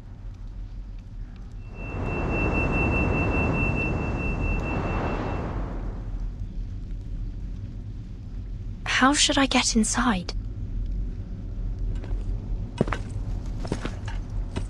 It appears you're lost, signorina. Thieves, courtesans, and foreigners. I've always wondered why the assassins only attract the likes of you as allies. It's not hard to side with the assassins, when the only other option is you. Huh! You're just a band of faithless lowlifes, nothing more.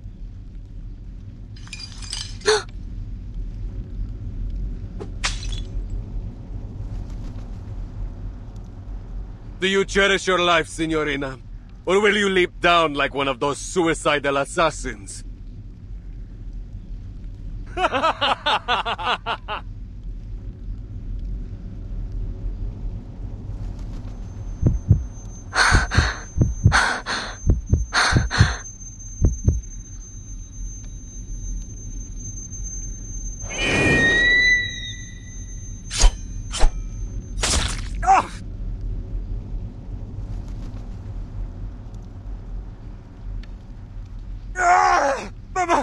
My eye!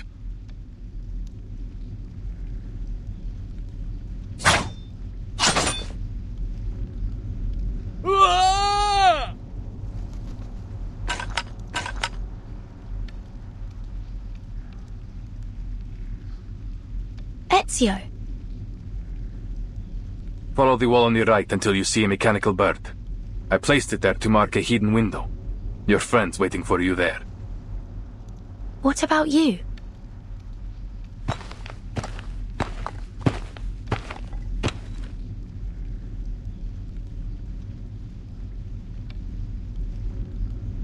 I have other work to do.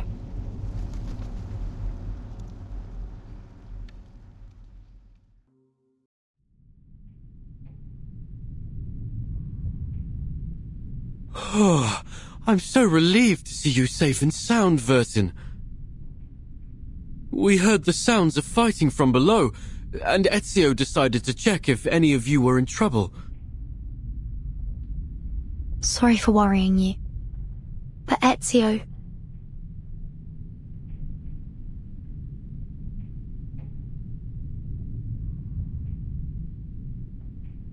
I'm certain Mr. Ezio can handle it. He knows what he's doing. The Templars came prepared today. I'll go handle them. You stay here. Are you certain? What if it's a trap? I have a bad feeling about this. Maybe we should go to get... You don't need to worry. I've dealt with the Templars for many years.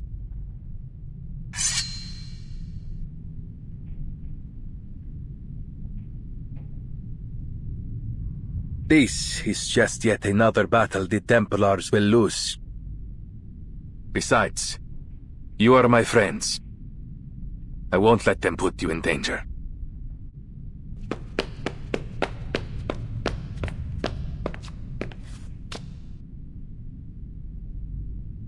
I promise you. We'll meet again, amigo.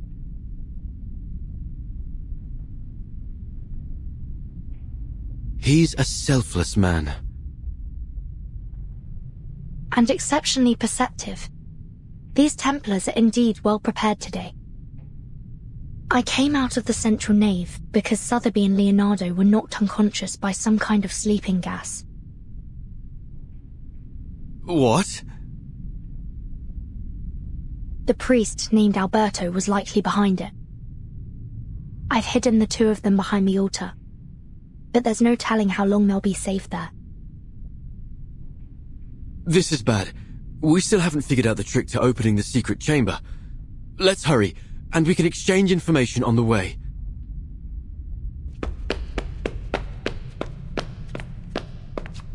Optical filters. Uccello. Bird. Yes, that's all we've managed to uncover so far. What about your side? Any new clues?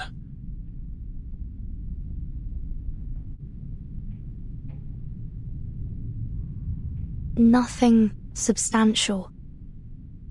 But combining what you mentioned about the fresco and what the father said. Yes, there's another fresco in the dome, but it was suspended midway by the sponsor, the Arte della Lana. More than a dozen artisans and artists, including Signore Uccello, the chief painter, participated in this project. But none of them received a single florin for their work. Che Dio li benedica. If I might speculate, I think that the fresco isn't a puzzle or the key to any mystery, but rather a reflection of the experience of the artists themselves as they were painting the cathedral. The artist's real experience? But how would you explain this surreal-looking stone? What if it's not a stone in the first place? Perhaps it's that optical filter you proposed. You mean that Uccello had an optical filter too? Oh, that's smart. Even in this era, an optical filter wouldn't be impossible to make. All you need is something that reflects the light properly. For example, a small piece of stained glass. Anyway, we just need to get to the secret chamber to confirm it for ourselves. We're almost there.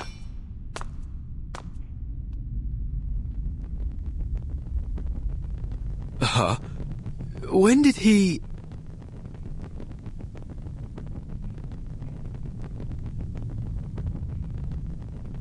You seem surprised to see me here, Signore Golden Apple, and Signorina Apprentice?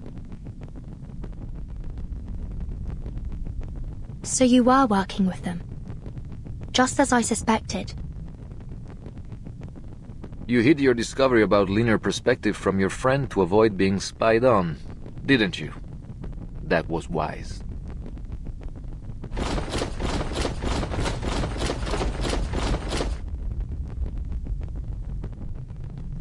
But it seems we weren't clever enough to see through your lies about emptying the cathedral. I never lied. What a baffling accusation. All I have done is call in my dear friends who had been exposed to the scorching sun, while you were sleeping on the job. I don't understand. You seem like a respectable man of the cloth. Why would you betray your faith to serve the Templars?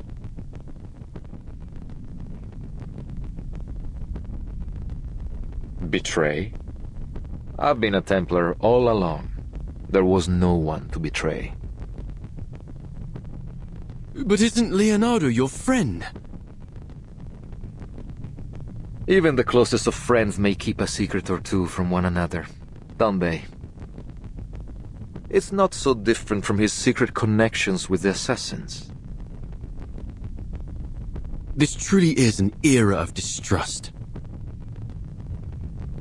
Ah, and speaking of our friend Leonardo and that, model girl, I admit you hid them quite well. It took our men some time to find them.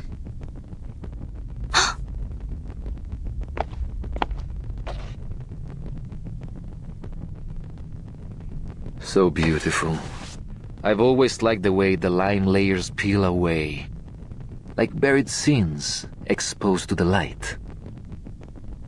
Layer after layer stripped away, It's a kind of purification.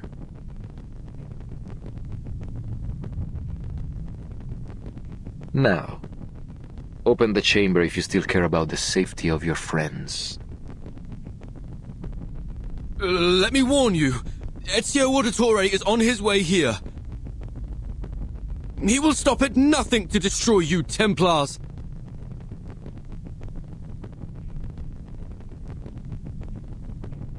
Ezio, you say? Oh, I'm afraid I must be the one to tell you he's not coming back. What? What do you mean by that?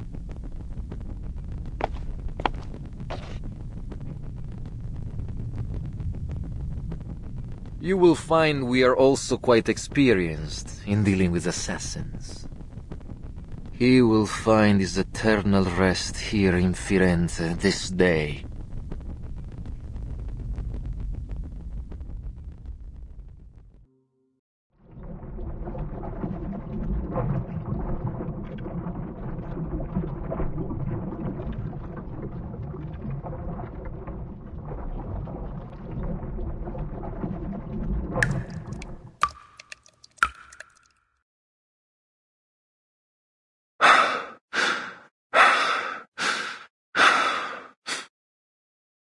Give it up, assassin. The old city is looking for you. You won't get away this time. Our orders are clear. Secure the relics and the golden apple. And one equally important command from the Pope himself. Kill the assassin Ezio Auditore.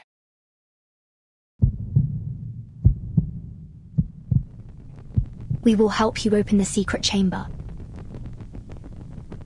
Vertin, we can't just... Wait. When did you figure out how to open the secret chamber?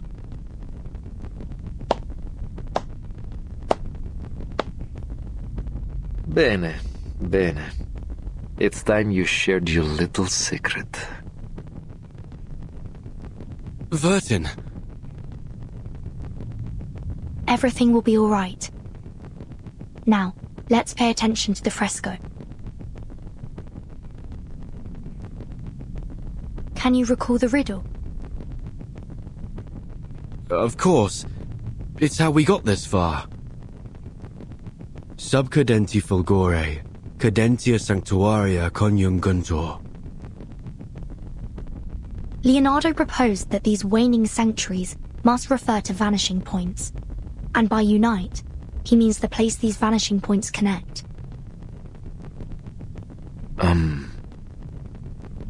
So we need to find where they are connected. What does the other half of the sentence mean then? Under the waning glow. Could it be that the optical filter, I suppose that's me, must be placed at their intersection at dusk? I believe so. Well done, my obedient lambs. You've cracked the puzzle quite nicely. Now what follows is just some tedious work from my side.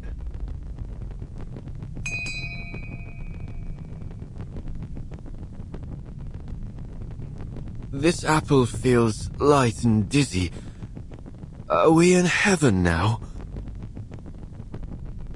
It's that sleeping gas again. Hold your breath. Hold my... Huh?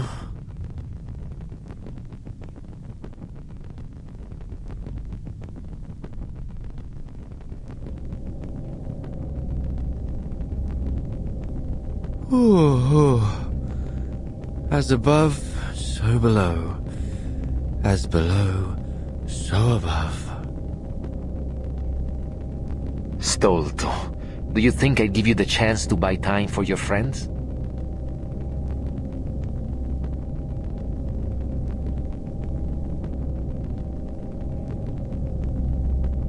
We will bring order to this chaotic world. By straying from order, you invite your own doom. You're bound to fail.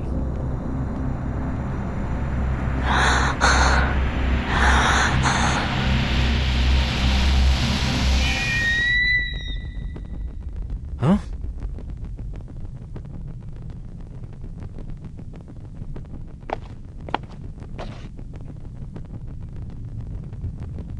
My memory is as poor as ever. It's nearly dusk, and our assassin is most assuredly dead.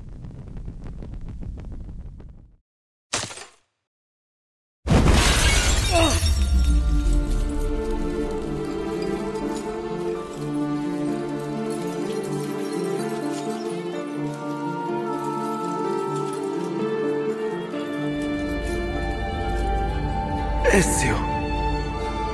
How?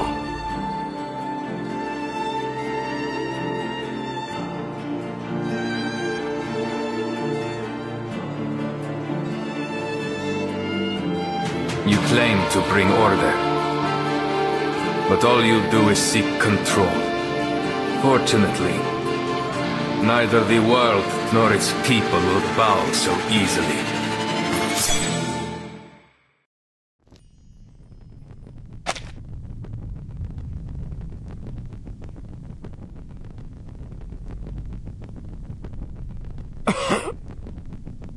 Ezio, sei un cane bastardo e fastidioso. Un assassino non perde mai di vista il suo bersaglio. How did you survive?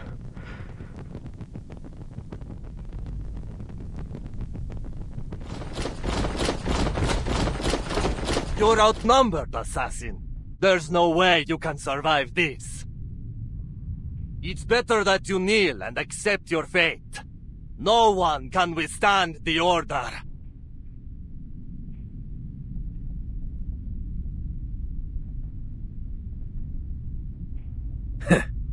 Outnumbered? Where did you get that idea?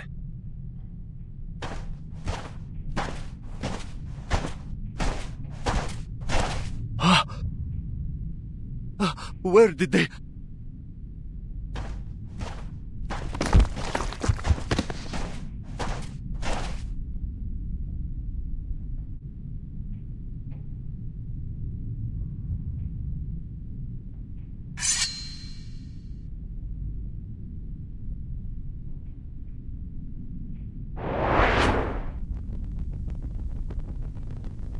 All those lowlifes you so readily dismissed. When I needed them, they came to our aid. Impossible.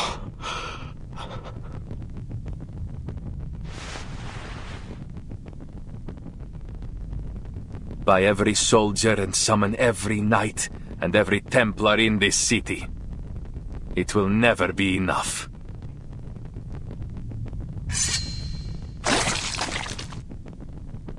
No. It can't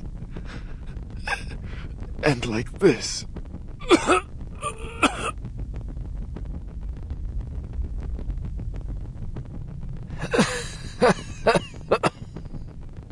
Assassins. You're merely puppets on a string, driven by delusion.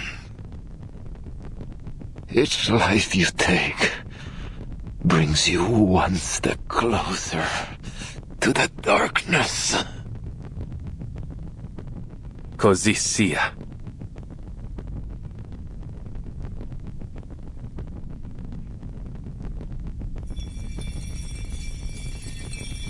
La fede dovrebbe dare conforto, non pena.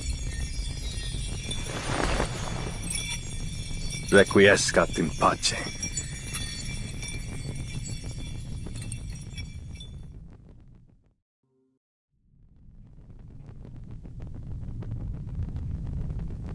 Oh, thank heavens! No more befuddling riddles and clouds of sleeping gas. I've never loved this world as much as I do now. You were quite clever to cooperate with Alberto to stall for time. But how did you know that Ezio was coming to save us? I didn't know. But I knew that irritating Alberto would risk the safety of Sotheby and Leonardo. Moreover, I think I may have actually figured out what the relics truly are.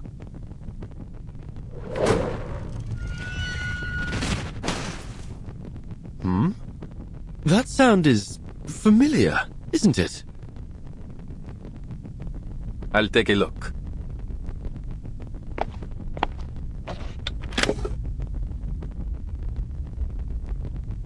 Sicuro. He means he's safe. Looks like my friends from the Thieves Guild have already rescued Leonardo and Signorina Sotheby. You seem to have a lot of friends. I always thought that assassins worked alone. Quite the opposite. True assassins are more than just killers. We are the manifestation of a belief.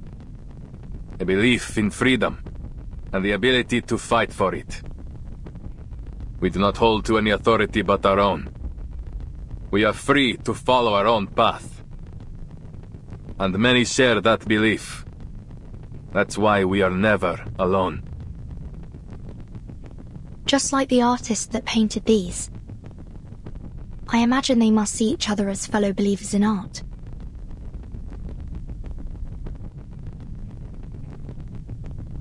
So, the outline of their story should be clear now.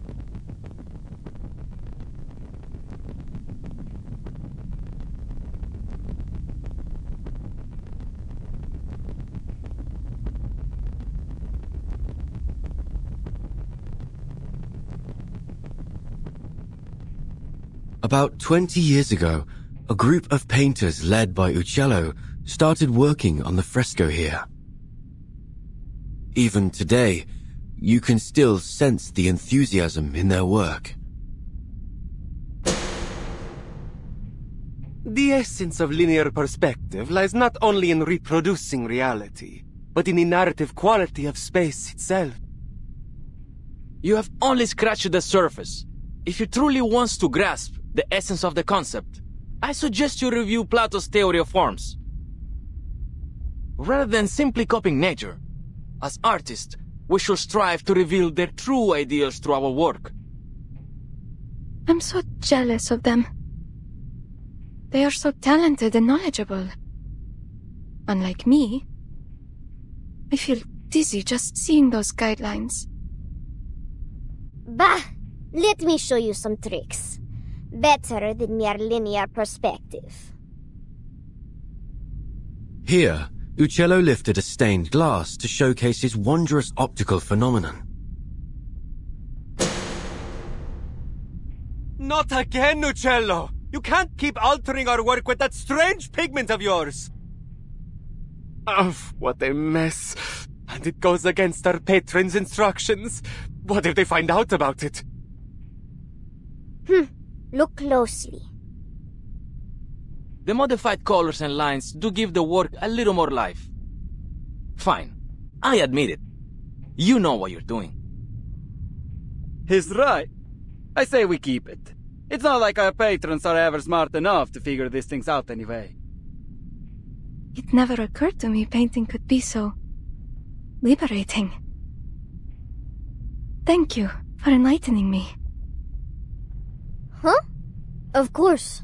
To paint is to find freedom. That is what it always has been. It was a time of joy and of meaningful creation. But it didn't last long. I'm sorry. We must suspend funding for now. There is simply no money to pay you. All at once, the painters and artisans were kicked out of the cathedral. Stripped of their right to finish their final painting, leaving no room for negotiation. No payments and no written records were left behind. But life had to go on. These painters and artisans scattered each one, doing what they could to earn their bread. But always returning to the unfinished fresco that tugged at their heartstrings. That night, I returned to the dome, but I never expected to find Uccello there as well. Then others came, one by one.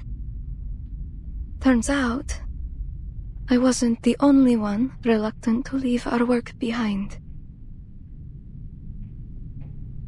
Again, Uccello lifted the stained glass and...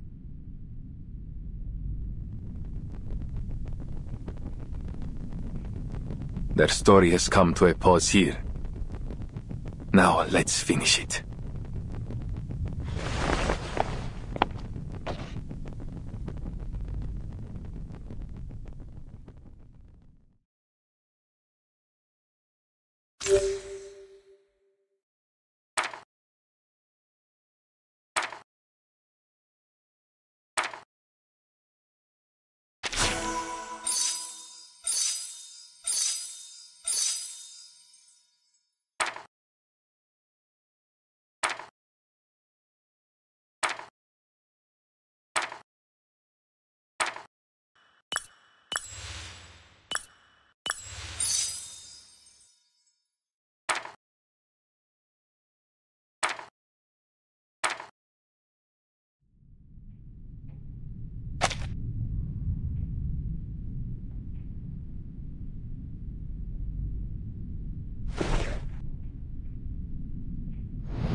Let's leave something behind for our own sake.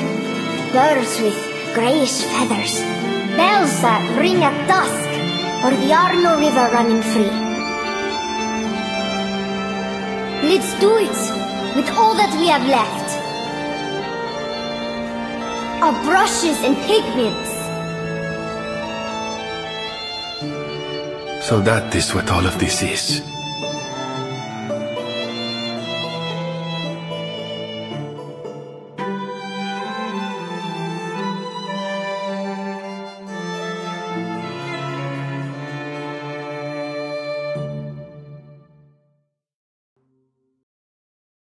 What happened after that?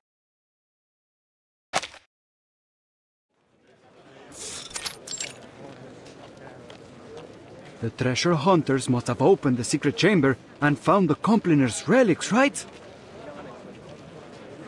Well, there was no treasure inside.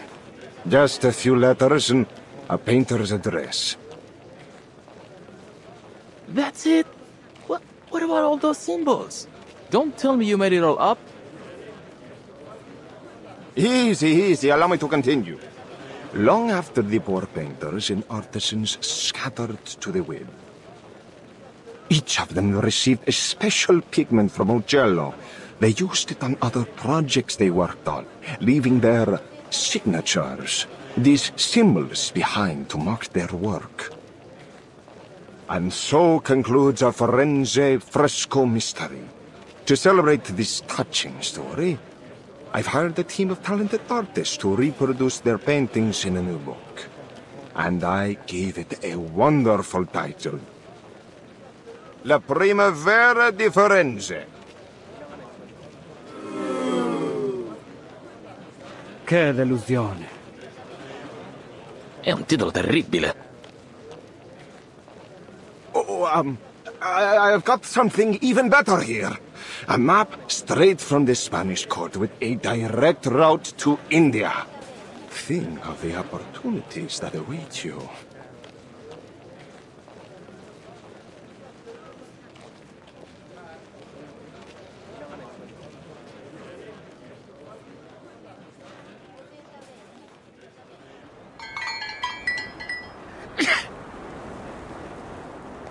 I have a serious question. What is there in India that is worth all this fuss? If Marco Polo is to be believed, not even there can one escape the troublesome rumors of merchants and courtiers. Unfortunately, humanity's thirst for gossip knows neither geographical nor temporal boundaries. But this apple still finds it so strange that all the rumors about these complaners turned out to be false, from top to bottom. Seems like, no matter the era, lies always travel faster than the truth. Well, I wouldn't say that. In fact, the rumors didn't really hold much weight until you arrived. Huh?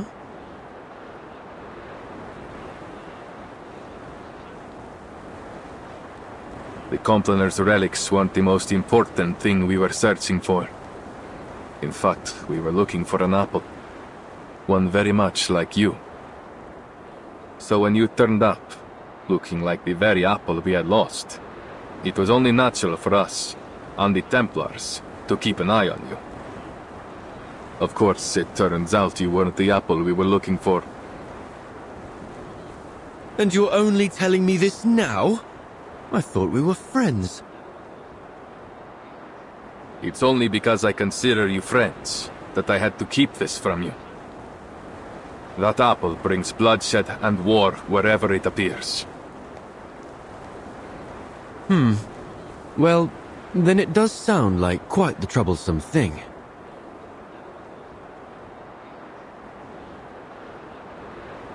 You caused quite a stir in Firenze yourself. No need to be modest. Esatto. You are an amazing apple in your own right. My only regret is that I never got the chance to dissect you and study your inner workings. I hope you don't mind, but I think you may have to keep that regret forever. Ah! Miss Sotheby, why did you sneak up on me like that? I did not. I just wanted to tell you that Verton and I met an old gentleman down there who was kind enough to give us directions. Well, he said if we keep heading northwest along the Arno River, and then, anyway, we'd end up in Prato Vecchio eventually. I do believe you may have skipped some, if not all, of the necessary information. Ezio knows the way. All we need to do now is deliver the letter to Signore Uccello. I suppose we must say goodbye to our dear Firenze for now. Oh, that red is so vibrant, like an endless field of poppies.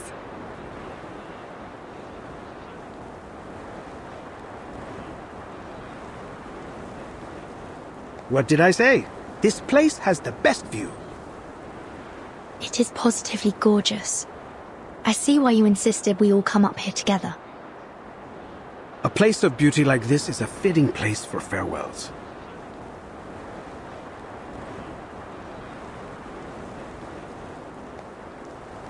By the way, I had a discussion with some of my fellow painters. We discovered that Prato Vecchio is rich in a special mineral. One need only grind and heat it properly. Then presto! You have yourself some invisible pigment. So that's the source of the pigment used in the fresco. Uccello was born in Prato Vecchio. It's safe to assume he brought some from his hometown to Florence. Just a hint of this powder, and you are able to create a vast array of remarkable colors. Among them, the most famous is a color some call Firenze Red. Firenze Red.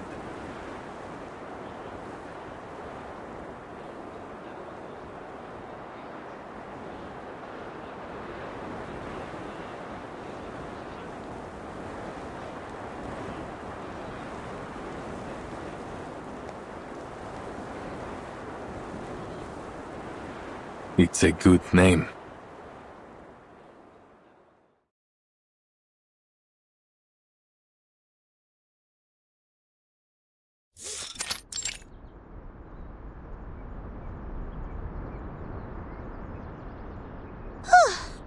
Finally! That darling little house up ahead must be Mr. Uccello's home.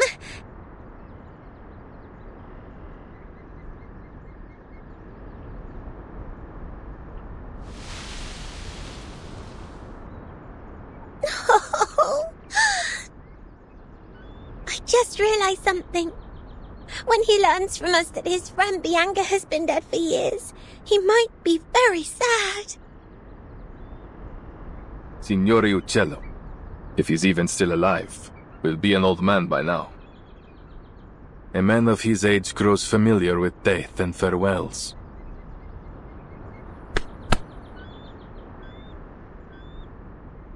Let's go.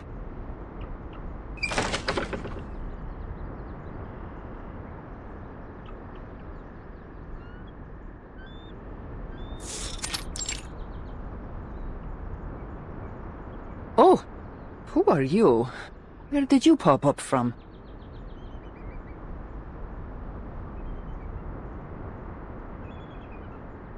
Apologies for the intrusion, Signora.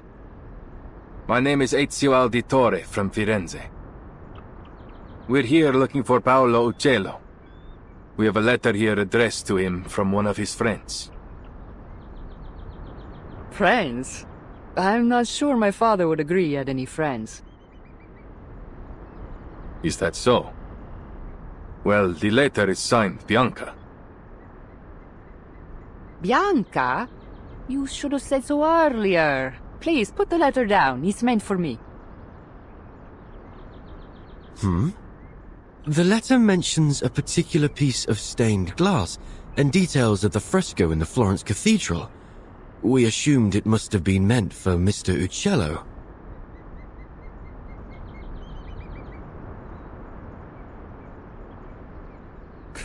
It appears I've deceived you as well.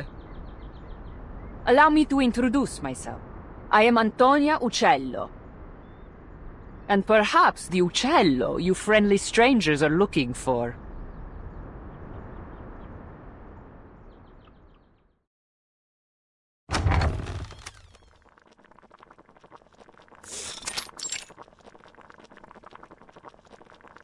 I see. So Bianca has passed away too.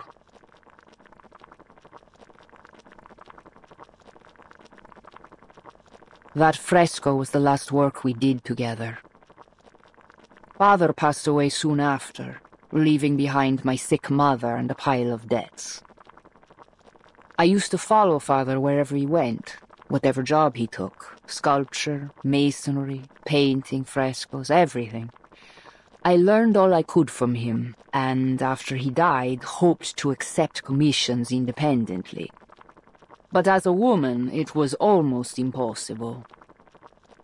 But once I left Firenze and began using Father's name to make a living, some of his old patrons were kind enough to keep sending work my way, provided I concealed my true identity. Oh, so you're the imposter!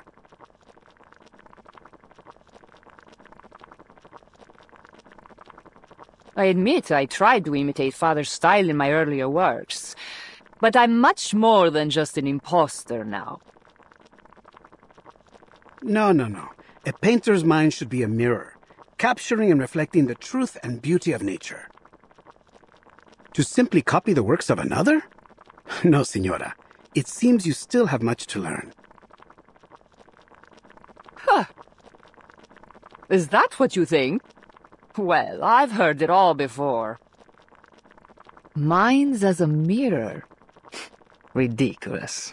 Let me tell you, a painter's mind should be like a sheet of transparent glass.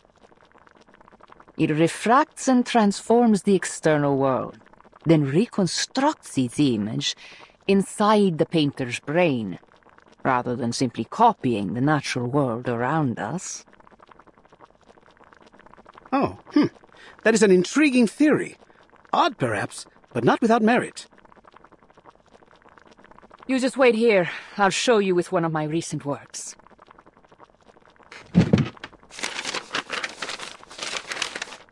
She seems so full of life. She reminds me of my sister. Women like her have seen much pain, but they never let it defeat them. If only her understanding of painting were a bit more profound, I believe we might become good friends.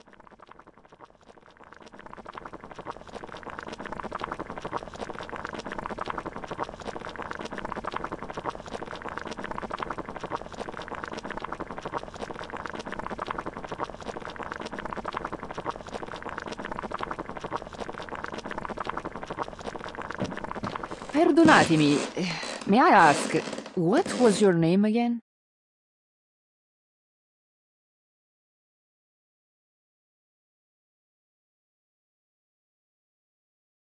You said you are an auditore, si? Yes. You know about my family? I thought so. You look so familiar. I'm sure you know your mother, Maria Auditore, funded my father for a time. Father conducted a lot of his research on perspective in lighting. He passed that knowledge on to me. I see. And you applied that knowledge to your frescoes, huh?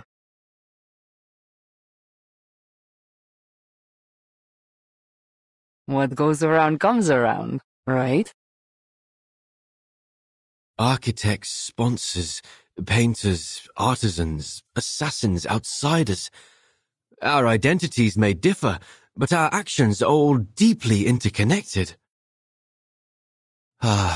This apple has never felt so moved by the warmth and power of community.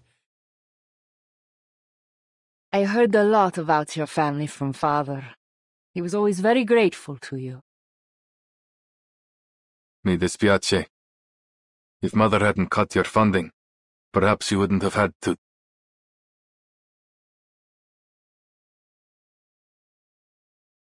Your family helped us more than we could have ever asked for. Your mother once commissioned my father to paint a family portrait. Do you remember? Family portrait? No, I had no idea. It was many years ago, and the painting was never finished because of what happened to your family.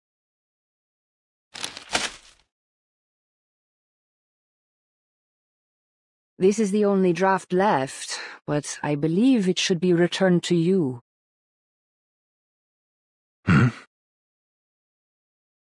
Consider it a token of thanks for delivering this letter all the way from Firenze. Grazie.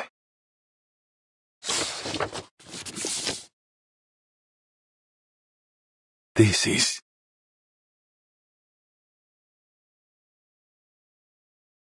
Padre, Madre, Federico, Claudia, Petruccio.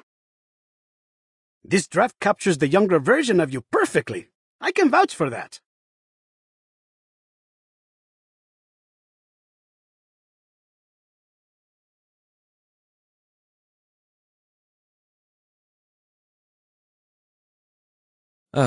What a lovely family portrait. Even the weather looks lovely. The painter did a great job capturing a wonderful moment. One of the sweetest of my life.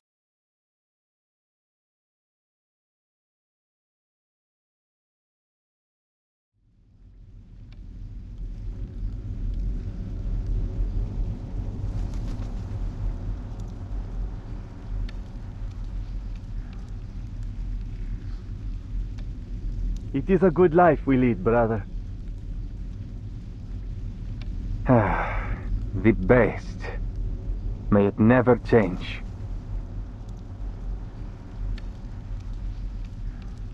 And may it never change us.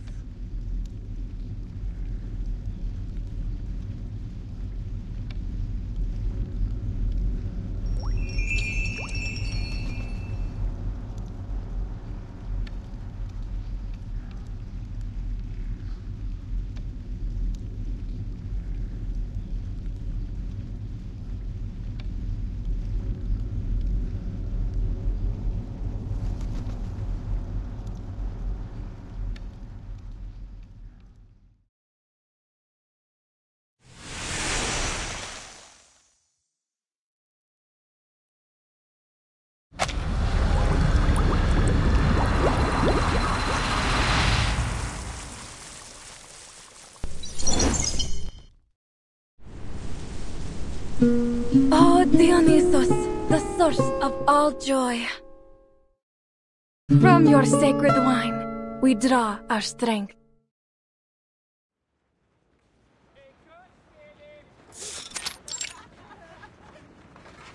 From the earth you rise, scattering forth your sacred vine. You taught us to sing with mirth sublime, and set our spirits to dance in the endless skies.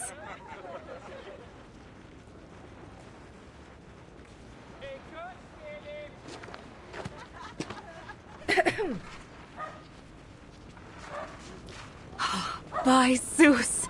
Is that who I think it is? It isn't the rising star of the Acropolis, Cassandra, the Eagle Bearer! Stop, Euphonia. I'm just a Mystios for hire. I've no interest in politics. Save those grandiose words of yours for the Archons, Ah, but I speak only the truth. The tales of your valorous exploits in Megaris precede you. They declare that you're a hero throughout Athens, and praise you as a demigod.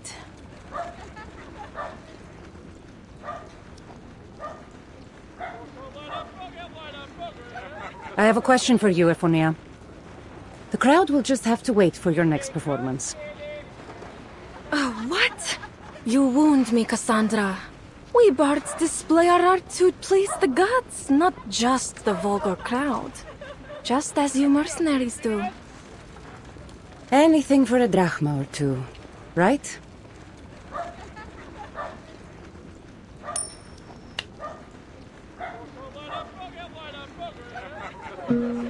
We all have our gifts to display, don't we? From the lowliest bard to the greatest of warriors. Even those craftsmen are no different. I suppose you've noticed them too.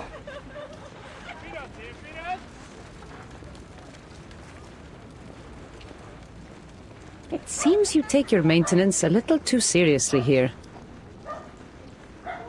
Oh, it's nothing really.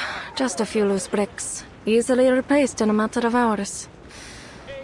Still, these particular artisans have attracted some rumors. One of them claimed to be enlightened by Athena. He kept mumbling nonsense about the statue of Athena, gold leaves, and unjust wars. And his companion seemed to be a real grouch. I've seen a few people try to speak with them, invite them to pick berries outside the city, but they seem to have no interest. Anyways, what does it matter? The Dionysia is drawing near. Is it any wonder that eccentrics like them might show up? I see. Thanks, Ephonia.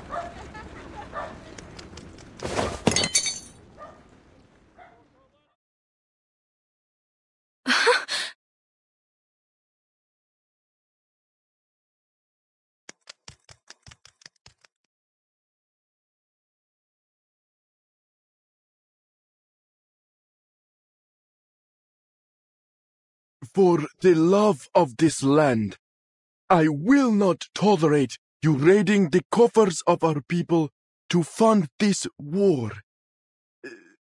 Judgment has been passed, and I shall be its executioner.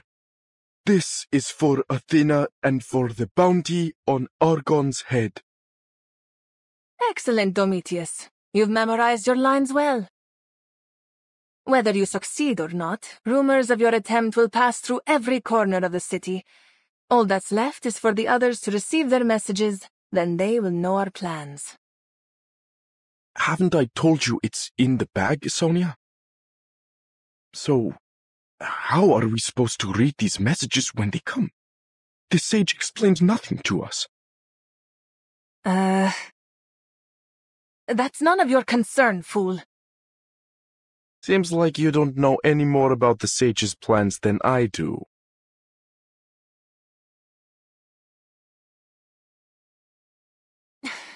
You're always going on about the sage this and the sage that. I am tired of it. Do you think you're special just because you were chosen for this task? You're a veritable narcissus.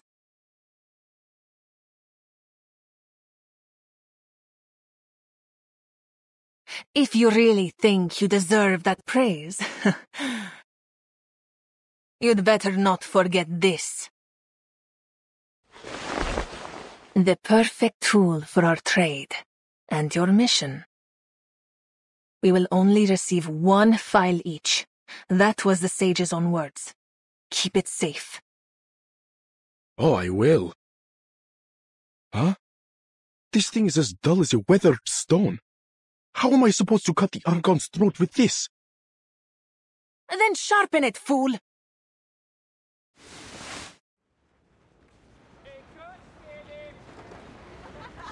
Where are you going, Sonia? You really are deluded, aren't you? I've more work to do before the plan is ready. Oh, good luck then.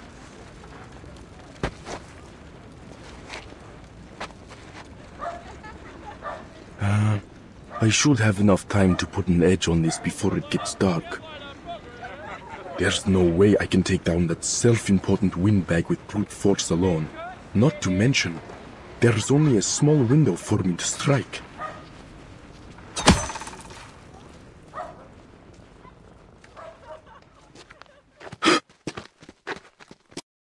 You were saying something? You're a suspicious sort of character, aren't you? Now, for the safety of this city, and the self-important windbags that run it, I keep an eye out for your type. What? No!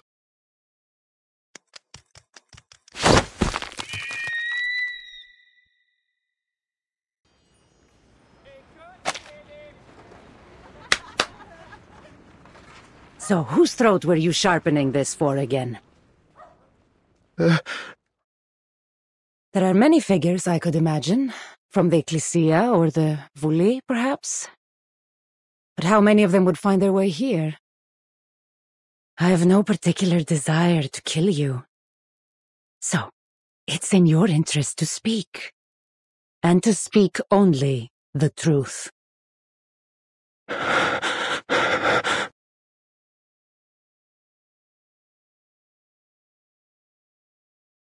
Pericles. Malaye. It would be that trouble-making strategos. There's nothing else I can tell you. All right. If that's all you can say.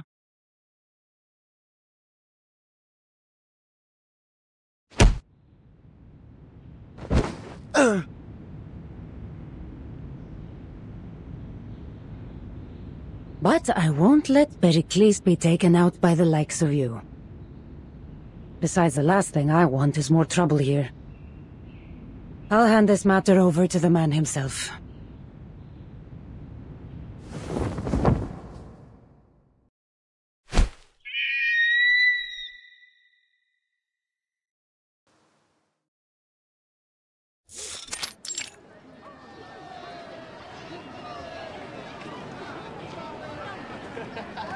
Inconceivable!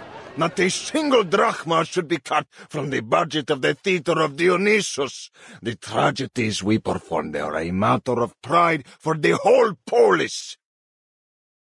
Oh, Dionysus, if only you could open your eyes and witness this calamity befalling us. No wine, not even your finest, could ease such agony. I do not dispute your words. Athens prides itself on our tragedies, especially during the Dionysia. What nonsense, Hermippos! Don't you think we have greater issues at hand? If the fighting in Potidaya does not go in our favor, I fear it will be the Spartans that host our Dionysia. You counsel wisely. The money that would go to this festival will come at the expense of our ability to fight this war. So what do you suggest, Andreas? Are we to just throw every drachma and fighting man we have left into this battle? All for a war that seems to have no end? The polis has been eagerly awaiting the Dionysia. This festival is not some mere indulgence or luxury. It brings hope to the people and the favor of the gods. Yes, Athens thrives because we honor our traditions. Answer me, Andreas. Do we shatter our people's hope? Must we abandon our traditions and the gods for victory? I never said that. Hades take you! What good are some honeyed words on a stage against a spear? You want more tragedies, eh? Good. They'll be writing them about our hubris.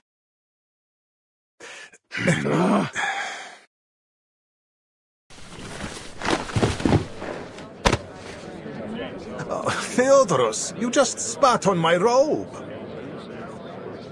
Please, Andreas, let go of his beard.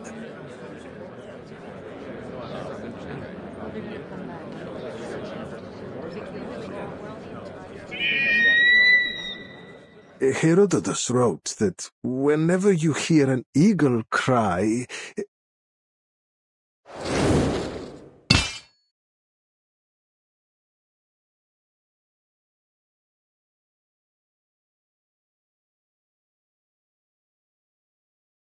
Are we under attack? An assassin? Did that eagle drop a blade from its mouth? Guards! Guards! Defend Pericles! There's no need for all this drama. Your assassin has already been captured. He's in the back.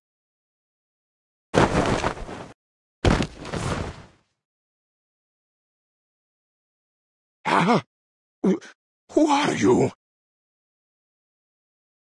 Who else could it be? Cassandra. I am pleased to see you again. I hope I didn't cause you any trouble, though you seem to have taken care of it. I'm a Misthios. Trouble follows in my wake. But this man intended to trouble you. And there is something unusual about his weapon.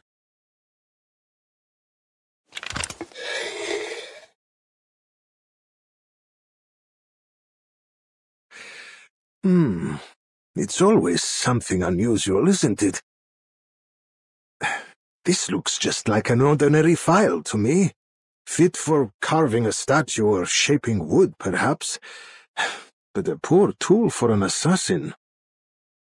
And yet, it was his weapon of choice.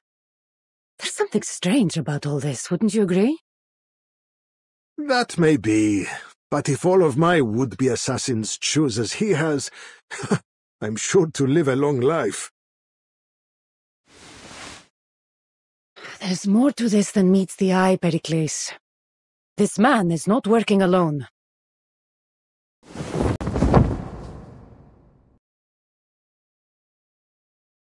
Oh, Talas, this is not going according to plan. But please, forgive me, I'm just a poor fool, not a murderer. You see, there is a bounty on your head, Pericles.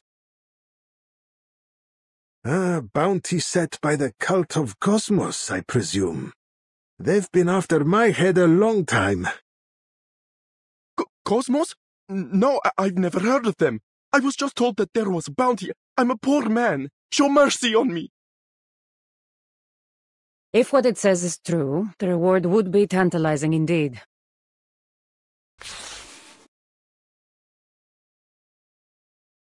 You should see for yourself.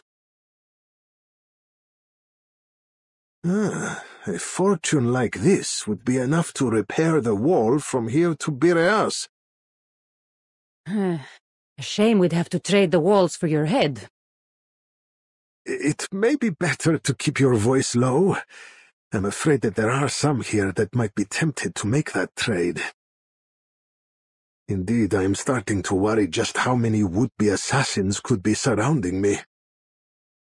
It's the cult of Cosmos you should worry about, not these amateurs. Most of all, we must keep a weary eye out for Alexios, my brother. Though I suppose I should be calling him Demos now. He told me himself that he would take your head, and he'll stop at nothing until he succeeds. You're not doing much to calm my nerves. You're not the only one. Your colleagues look as stiff as scared goats.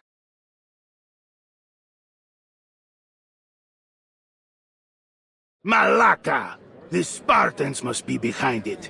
The Dionysia has a perfect opportunity. That must be why they hired that cult to kill our strategos.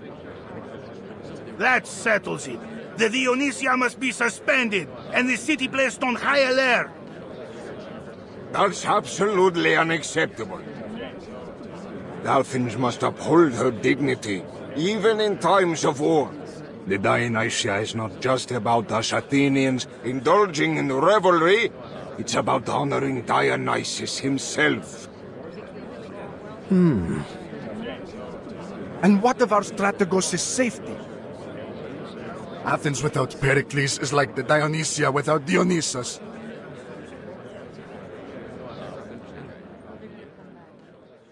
You look to me, friends, but this is not our way.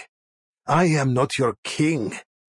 To host the Dionysia or not, that is a decision we must decide together as citizens.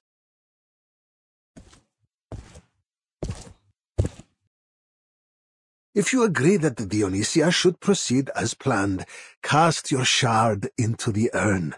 If the urn is at least half full, then we hold the Dionysia as scheduled. The glory of Athens demands that we not cower before those that dare to threaten us. Pericles? You? Athens, the birthplace of democracy, the Panathenaea, and home of the greatest dramas. Here we worship the gods, and in return we are blessed by them. We appreciate beauty without succumbing to excess. We pursue wisdom without becoming weak. While we may not love war as the Spartans do, we fight with courage more than their equal. And we must let neither war nor fear of death break our spirit or our love for freedom. Sacrifices must be made, and we understand that fully. On behalf of all Athenians, I thank you, Pericles. Well spoken, Pericles. Oh, well, it was nothing. To wield rhetoric skillfully in this city is not just an art, but a matter of survival. I fear I may have spoken too well. The Dionysia is likely to go on as planned, so if you don't mind, I would ask you to discover who this assassin... Spare me from another speech. I'm already happy to help. Don't be so quick to decide. I fear this will be no easy task. A difficult task means a handsome payment.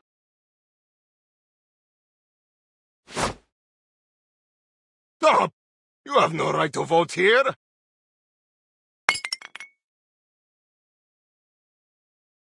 Indulge me. Call it a part of my payment. I've always wanted to know what it feels like.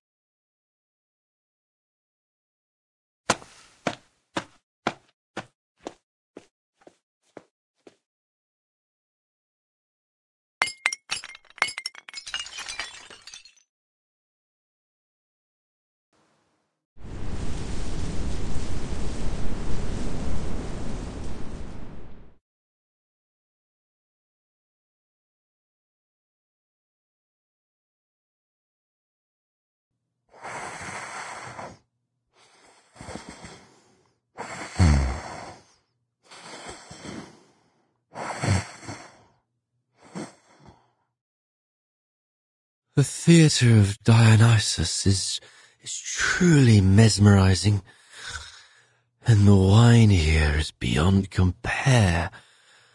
Athens, So much greater than the history books could have ever taught us.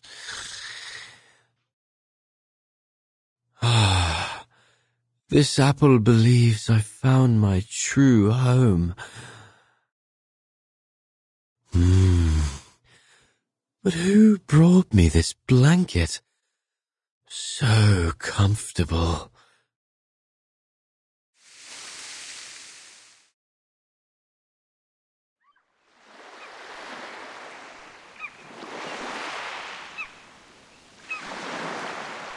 The vine weaves across the boundless earth,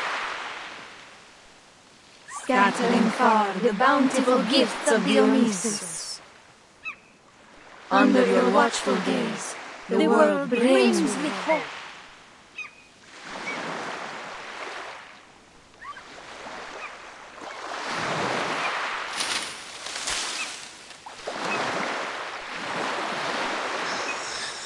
Wait, wasn't I in the theatre of Dionysus?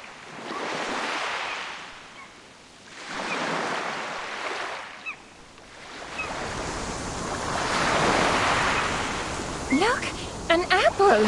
I've never seen an apple so big before.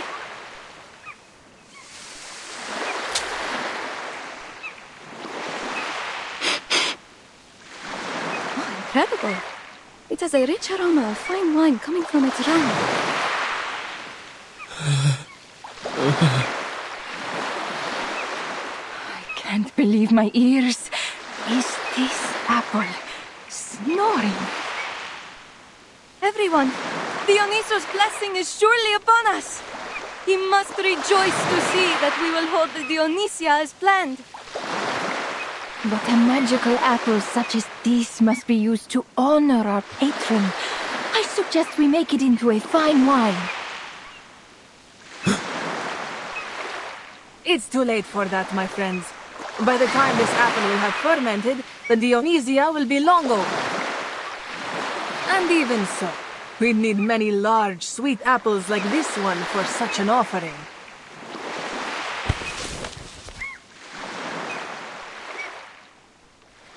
Captain, Burton, save me.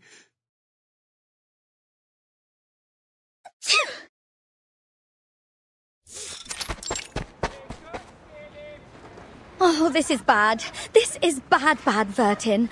I've turned the whole city upside down and backwards. Not a single soul has seen a flying apple. Oh, how was your luck? I'm afraid all I found were these.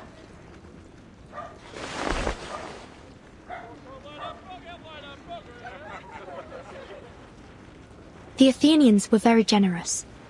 When they learned I was searching for an apple, they insisted on giving me every apple they could find. Some of them looked freshly plucked. They even offered me some of their wine.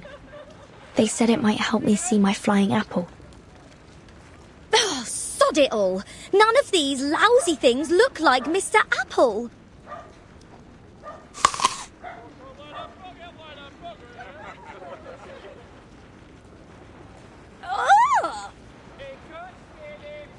Oh, this tastes awful, Vertin. Don't tell me the Athenians actually enjoy eating sour fruit like this. Regulus, we've arrived in classical Greece during the Peloponnesian War. This was before apples underwent the crossbreeding necessary to gain their modern sweet taste. In fact, most people of this time would prefer grapes and figs. Apples were considered to be used as offerings to the gods. You mean we'll never ever find Mr. Apple? No, Regulus. What I meant is, perhaps Mr. Apple has accidentally become part of some offering. We should be on the lookout, but we need to be careful. We can't just pluck him from an offering without causing offense. If only we could broadcast a missing apple alert. Or at least hand out some posters. I don't think we have enough money left. With what we have, we could scarcely afford to buy a few sheets of papyrus. If we wanted to make posters for Mr. Apple, We may need to ask Miss Sotheby for help, though she's not part of this operation.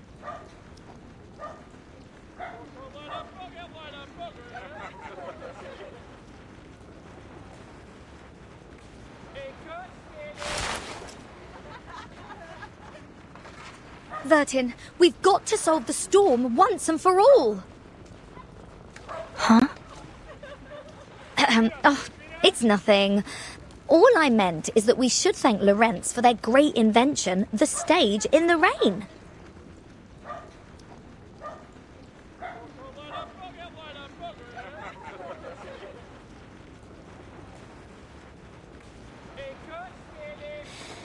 Just pondering here. But what would we need to whip up a loudspeaker in ancient Greece? Eh, Vertin? And what are the odds of us getting acquainted with some local scoundrels? Or, rock gods, forgive me, even a cop? Do you think Mr. Apple could regenerate if we only find his core?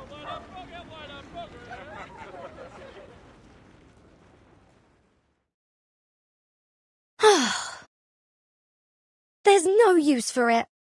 I'll have to put together a remembrance set for my next broadcast.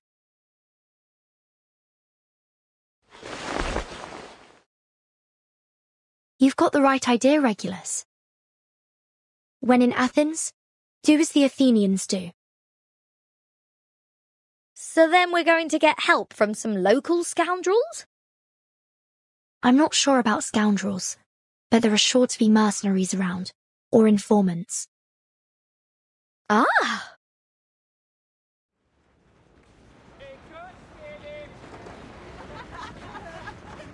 Too right. Just as London had me to keep the pulse on the city, there's sure to be some kind-hearted legend who knows every nook and cranny of Athens. Ha! You just leave it to me, Vertin. Just think, a like-minded rocker of the ancient world. We'll get on like jam on toast.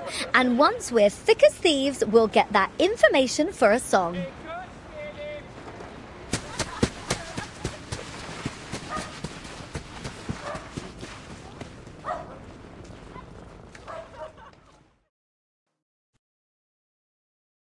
What? 23 drachmae? Ugh, you're having me on.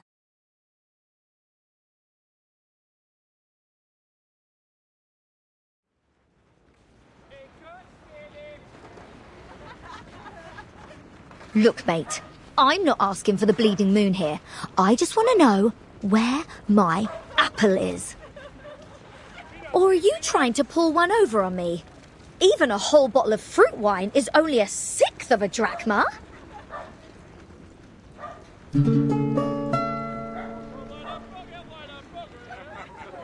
My friend, what you're searching for isn't just any ordinary apple. It's a magical talking one. Which means I will need to attend the celebration if I want to find it. After all, an apple as enchanting as Ares' banquet gift that brought Ilium to its ruin could only be used as an offering to the gods.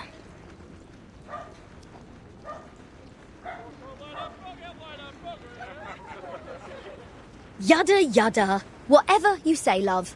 All I know is what you're charging is daylight robbery. You may be right. But you won't find a better offer. Not many people in my trade would trust an outsider who might just run off after I do my part. We won't ever do that. You can ask after Captain Regulus's reputation anywhere, from the Thames to the high seas and...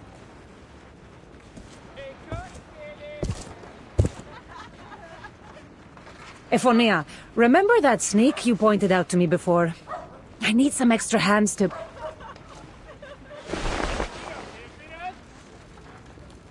Oh, it seems you have another customer. I'll leave you to your work. Not at all! Welcome back, Eagle Bearer. I just didn't expect to see you so soon. But did you say you need some extra hands? Let me think. Ah! Eureka! I've got a plan.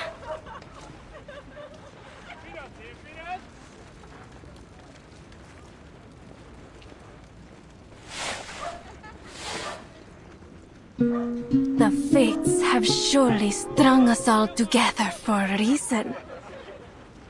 You've come to ask about that weird magic apple, one quite likely to be used as an offering in the Dionysia. And you, Cassandra, that strange man you asked me to investigate. He claimed to be a craftsman repairing the temple of Dionysus. I will hazard the guess that you've come because you need more hands to search out his co-conspirators. Hang about? You don't mean... You are a clever one, miss. I do believe you will be able to assist one another. Alaka. I knew it.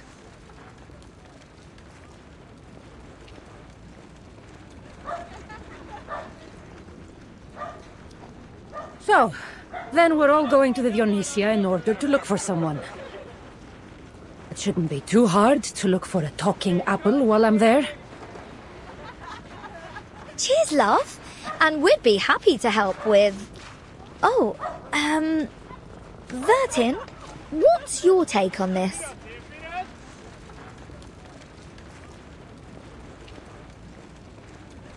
Are you the one they call Eagle Bearer? You've heard people singing of your exploits all over Athens. They say the Eagle Bearer is a valiant hero, always willing to help those in need. A friend one can entrust their life to.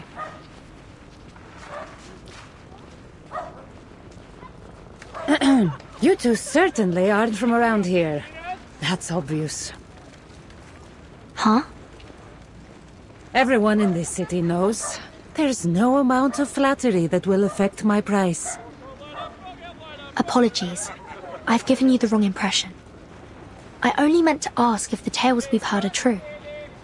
I hope our cooperation can be built on mutual understanding.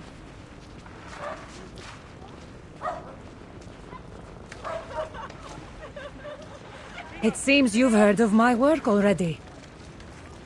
I am Cassandra, the Eagle Bearer. And if you had any doubts, I will readily prove all that I am capable of.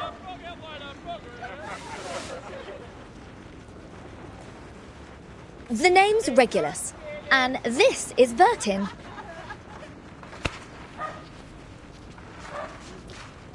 All right then. So, how exactly are we going to help you? Simple. For now, all I need is more eyes around the city.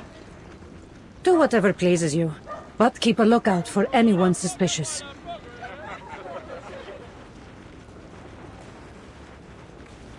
Athens is flooded with visitors in anticipation of the Dionysia.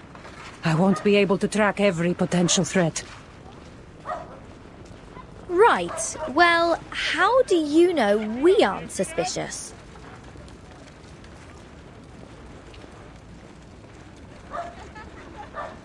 I couldn't even begin to guess where you two are from. But that means you are most certainly not from Sparta, Corinth, or Phokis. Which means you probably aren't here to kill Pericles.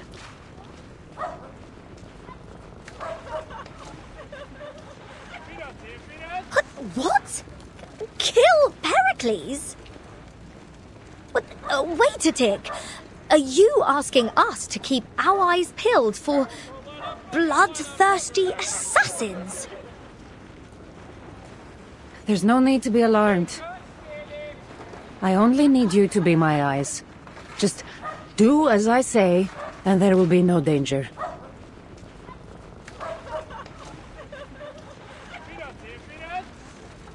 Vertin, old pal, old chum, mate. I think we ought to reconsider this whole gig. Let's just get this done, chum.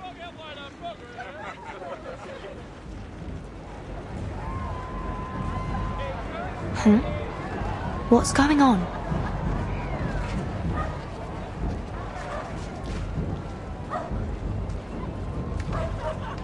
Welcome to Athens.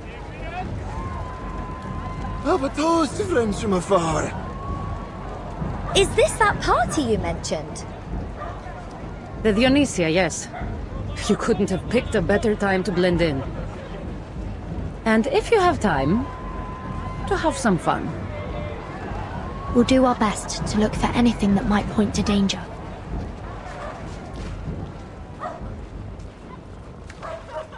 Have some fun? Oh, but what about Mr. Apple?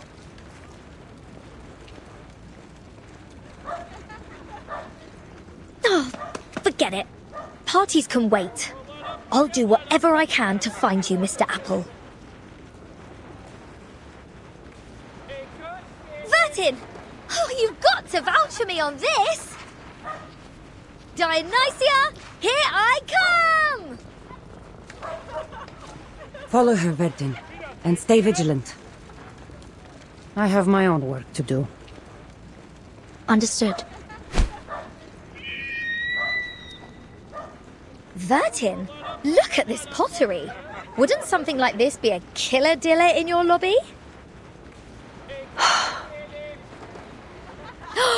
And what do you think about this linen piece on me?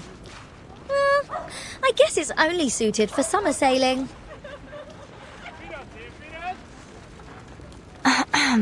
Regulus, what happened to all that conviction from before?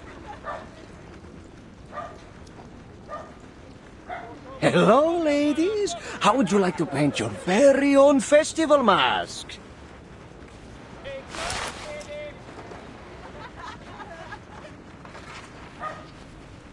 Sorry, but we're a tad busy at the moment.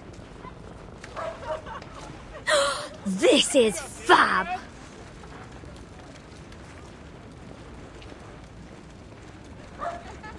How about it, Vertin? Come on, think of the attention. We'll be as famous as I was back when I was hosting Apple Radio. My fans were bonkers. They'd crawl over glass for a signature. Oh, we sure could use some of them right now. Please come and try. Just you wait, mate.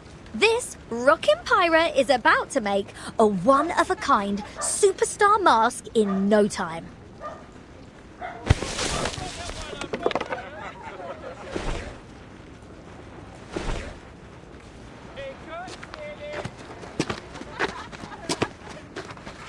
Nothing unusual around the Vipilon Gate and the Temple of Erechion. What about...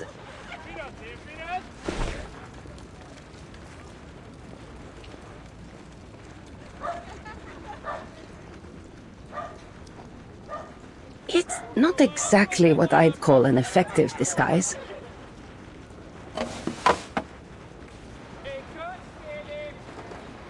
I believe this may be a bit too fashion-forward for this era.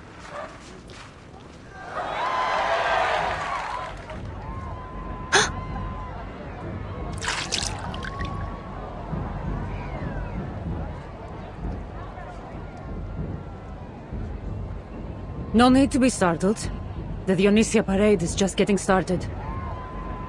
By the time they reach the Agora, it'll be even more lively. But that means the streets will be packed with people. A perfect opportunity for anyone with ill intent.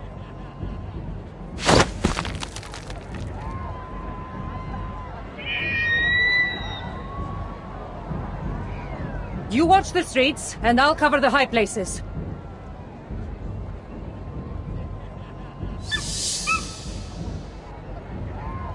This is certainly a party.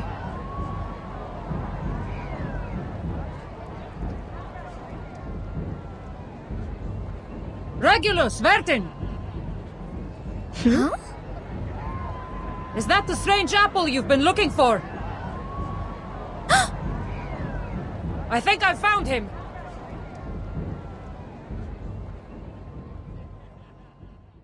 Unfortunately, it seems he is about to fulfill his duty to Dionysos as one of the sacred offerings.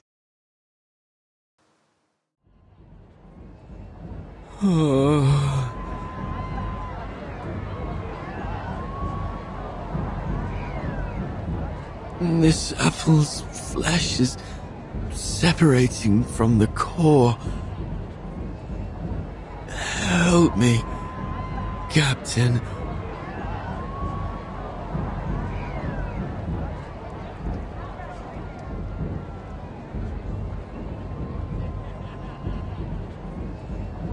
Cassandra! Vertin! We've got to do something! I can't let them turn Mr. Apple into an offering. Oh, think about how upset my listeners would be. Oi! Lads! Make way, please! Hang in there! I'm coming for you!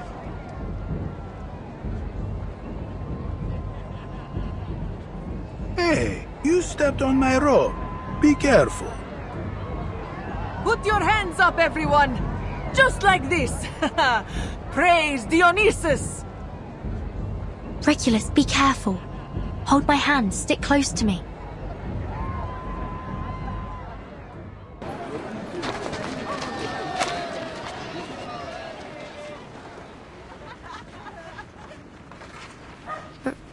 Regulus?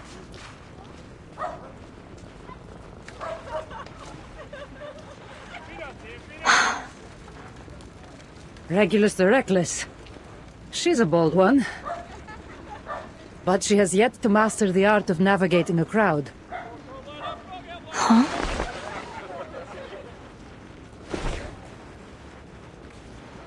Why don't you take a look from up here, Vertin? As far as I'm concerned, this will be the fastest way to catch up. There's something about you. It reminds me of her. Talk later. Just grab my hand. I remember how nervous I was the first time I climbed up along a vine. Are you certain this is a shortcut? Completely.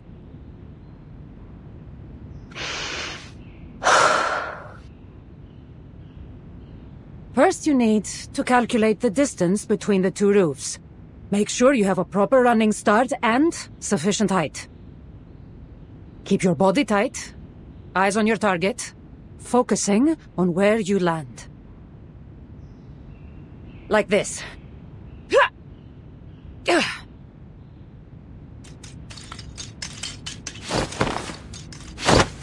Let your knees bend slightly as you land, then try to regain your balance.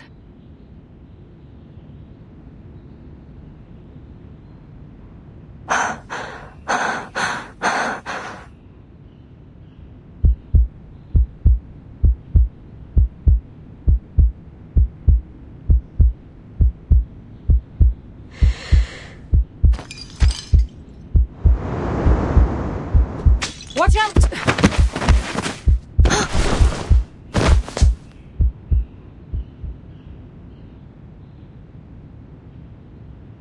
Thank you, Cassandra. Your instincts are impeccable, but you may need a bit more training. This may not be the shortcut I imagined for us. Let's go another way. Is it more dangerous?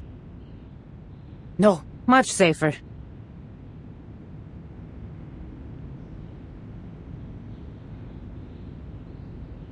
Relax, Vertin. Huh?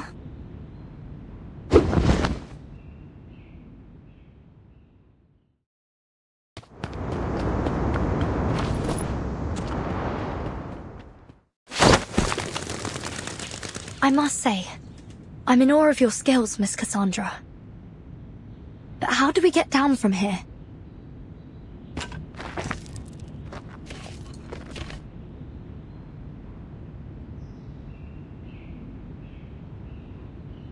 Just hold on.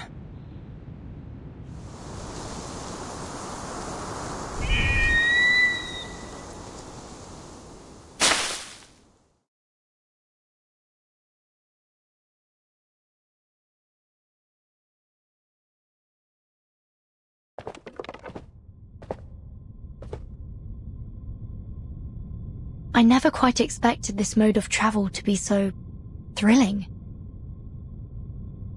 I suppose it must be. It's so natural to me now that it feels routine. What? Oh, that's a trick and a half. How did you get here before I did?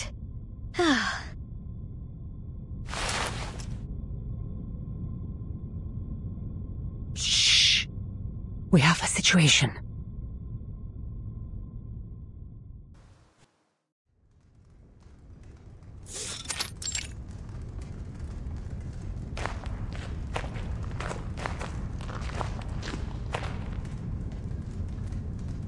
These, the weird things you were talking about, Cassandra?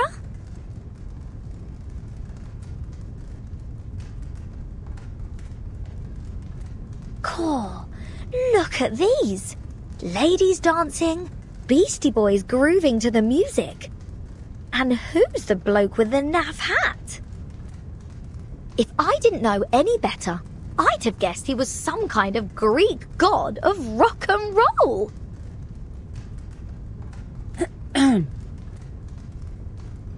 Are we sure we haven't messed around with the time and space here?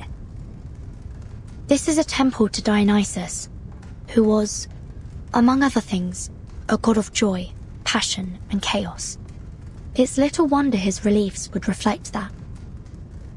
Right then, so he is a proper rock god, just thousands of years early, give or take.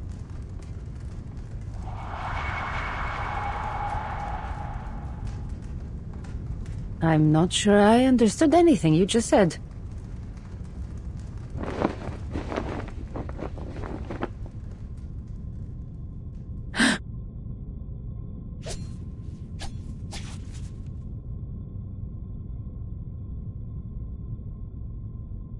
Hey, don't look at us, mate. We didn't do it. Of course you didn't. We only just got here.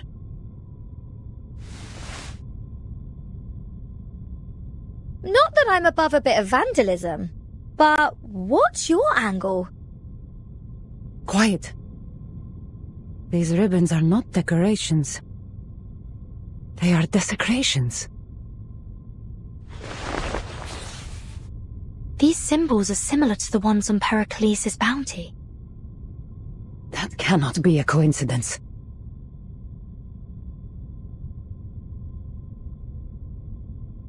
Bounties and puzzles can wait. Mr. Apple can't. First priority is rescuing him from this spooky place. Oh, who knows what they've done to him? We'll look for your friend soon. First, I need to scout out the surroundings. I'm not sure it is safe here.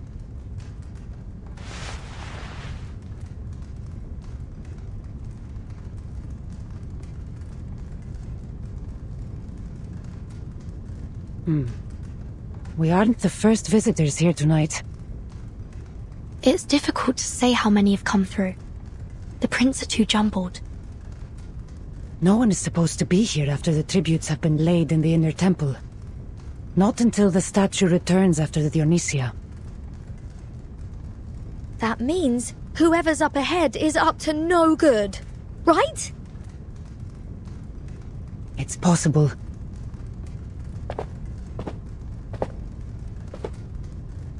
Stay behind me. No need to worry about us, love. We can handle ourselves.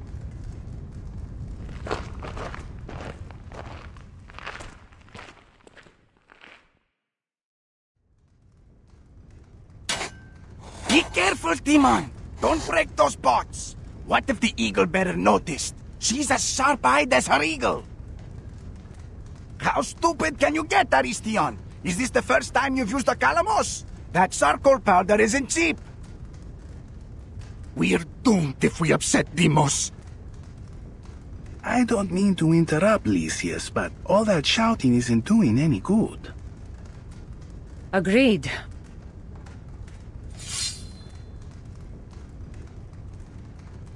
Maybe my ears deceive me, but you don't sound much like craftsmen. Eagle bearer? Nor killers, for that matter. Not professional ones, anyway.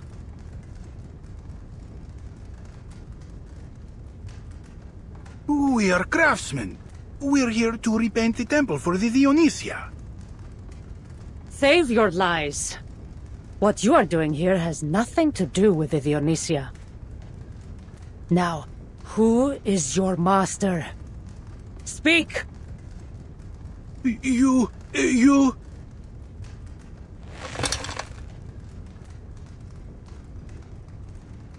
Malaka, kill her!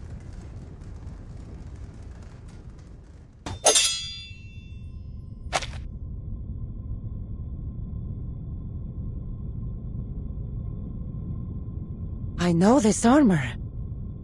You are from the cult of Cosmos. You're making dangerous enemies, Eagle Bearer.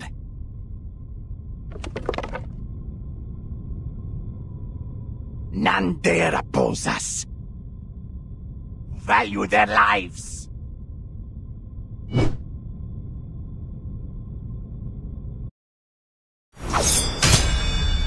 Hold.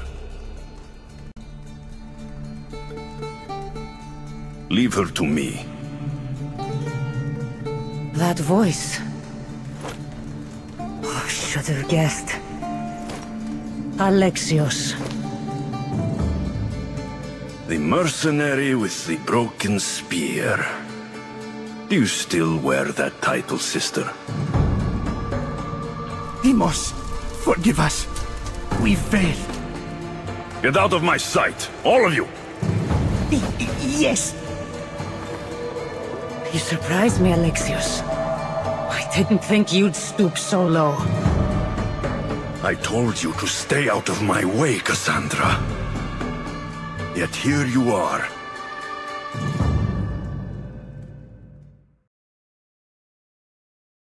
The cult has deceived you. You don't know what it means to kill Pericles. I know that he has defied us. And that whoever stands in the way of our plans must pay the price. You can't bring peace through destruction, Alexios. You cling to your loyalties so blindly.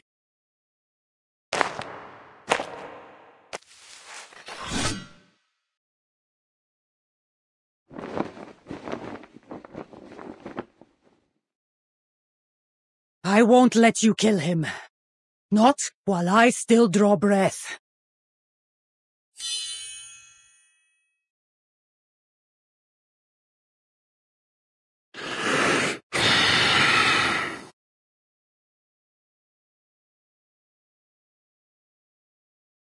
This is the last time I spare your life.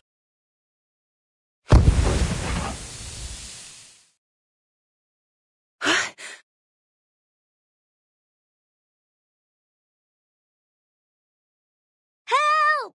Cassandra!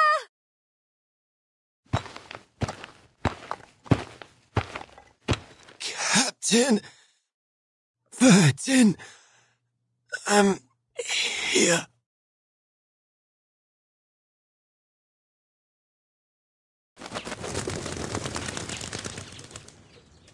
I know exactly who to call.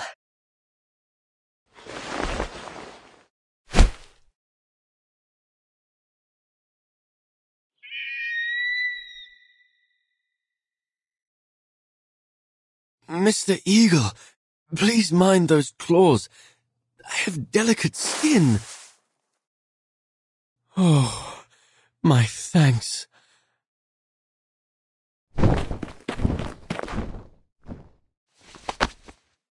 Good to see you again, First Mate.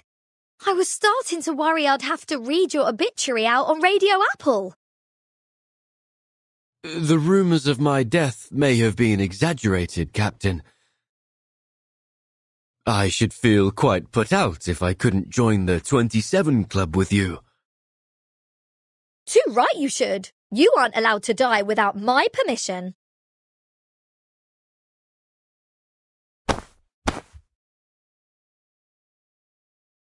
So, what should I name your thank you performance? I've got some fab ideas already. The Heroine and the Screech of Night. Whispers on the edge of the temple. Love and courage dancing in the moonlight. Or The dark night of freedom. The stars and the eagle bearer guide us. A show? You're naming a drama after me? Don't mind her. Thank you for the help, Cassandra. Don't sell yourself short. You've already done a great deal to help me.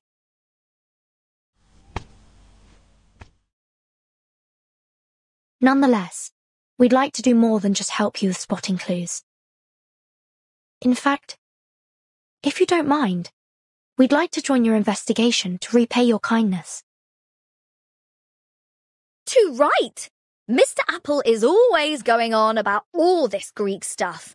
With that great honking big brain of his, we're sure to be of help. Even though you are all very, very strange, I do think we work well together.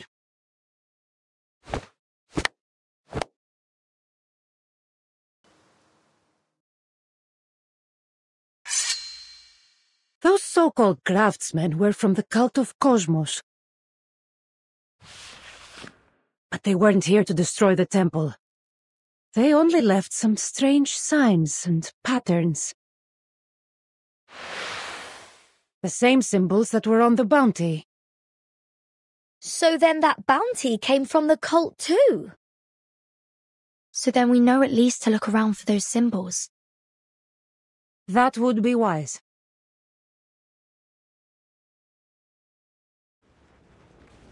There's still no sign of them. There was no sign of them in the Agora, Plaka, or the Panathinaik Way. I'm beginning to doubt myself. What did we see there? Could it really have been my brother?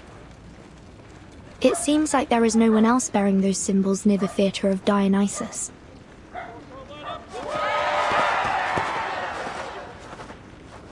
Girls, looky here at what I found. A bunch of goons with those odd symbols.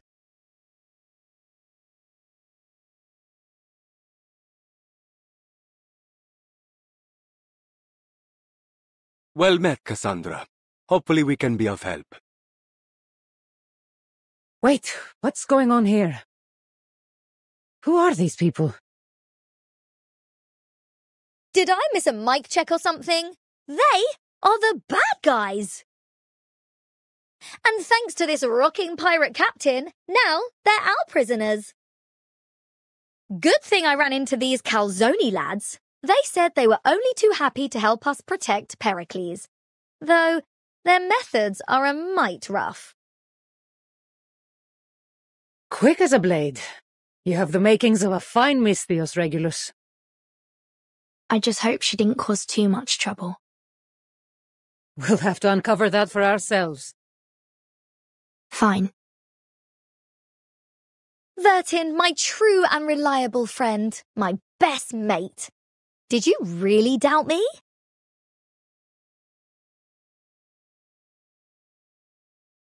First, I appreciate your cooperation with us at this time. Now, we will proceed using logical deduction to determine your guilt or innocence. All we need to know is who among you has any relationship with the cult of Cosmos. Let's begin. You there.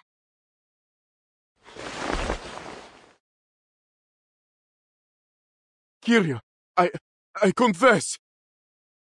I was watching some of the rich merchants on Hesidon Street. I saw these symbols and wanted to record them. But I'm not a part of any cult. I'm just a clumsy painter. He's no cultist. Leave him to the Evzoni. Next. A festive oil lamp for 3 drachmae. Festive wine, 50 drachmae. And a festive lyra for 600 drachmae. Could there be something behind these records? Let him go, Vertin. He isn't a cultist. He's just a cheat. I didn't commit any crime. No, all you've done is put festive before the name of each of your wares so you could double or triple the price. Eh, Soterius? We Misthios bleed and sweat for every coin we earn, while you win your coin with deceit. Don't let me see you doing this again. Or...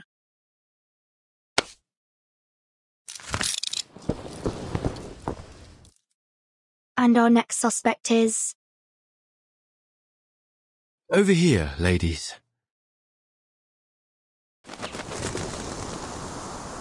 Apple? The very same. Unfortunately, not even my closest and best mate is above suspicion.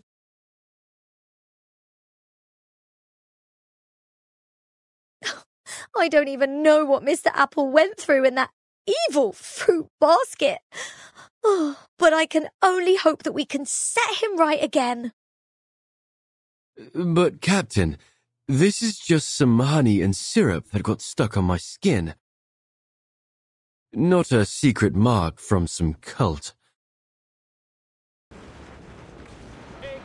It is doubtful that the cult would take in an outsider so quickly.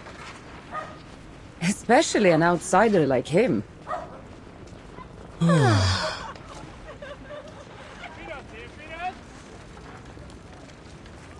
Cassandra, you already captured a suspected cultist, right? Yes, but he hasn't said anything of value, and I don't think he knows much to begin with. Except...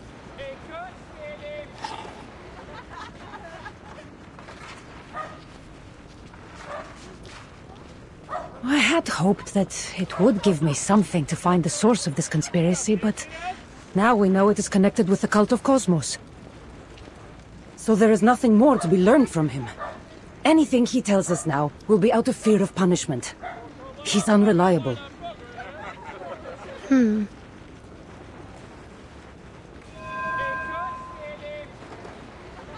mentioned that there were others there with the assassin. Did you catch anything else before they ran? A little, yes. Though not enough to determine their plans. Something about the sage... Wait.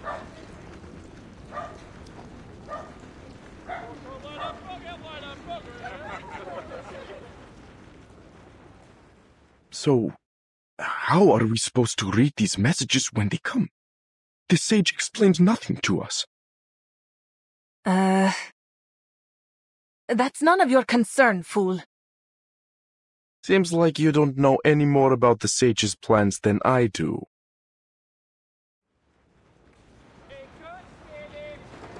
So this sage is giving them orders.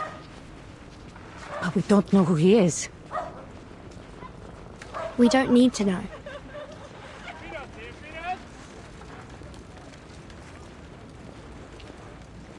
If I'm correct, all we'll need to do is claim the sage is here. They're so disorganized, they may not know we're bluffing.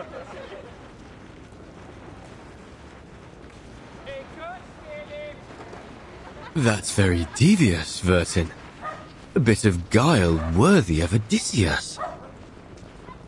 And you, Mr. Apple, may come in handy, as we'll need your skill in Athenian performance. Would you kindly share your skills with us? I have a feeling it will help our investigation immensely.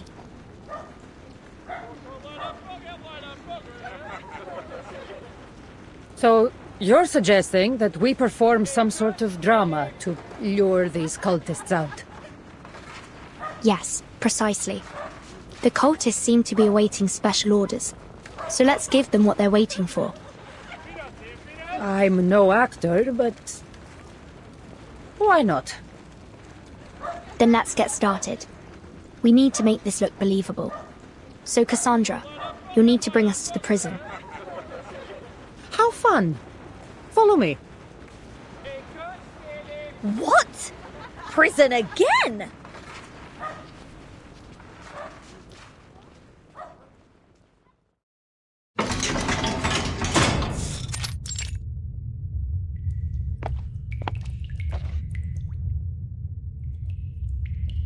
Who are you?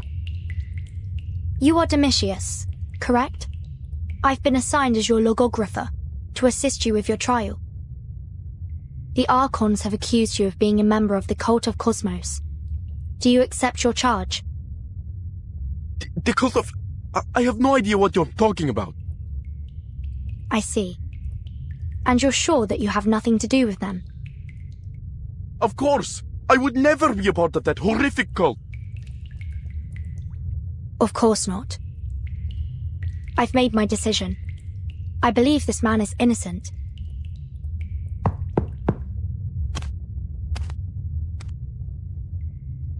Domitius! It's you! What are you going to do with me? I'll tell you what I'm going to do. I'm going to release you. It was my mistake. Your arrest brings shame to the polis. To all of civilization, really. Huh? So I will make things right. Not only will you be released, but we will also publicly declare you innocent of your crimes. I've prepared a declaration saying that you, Domitius, are not a member of the cult of Cosmos, and that you completely and thoroughly repudiate their actions. Which is why, when you discovered this bounty, you immediately surrendered it to the Archons.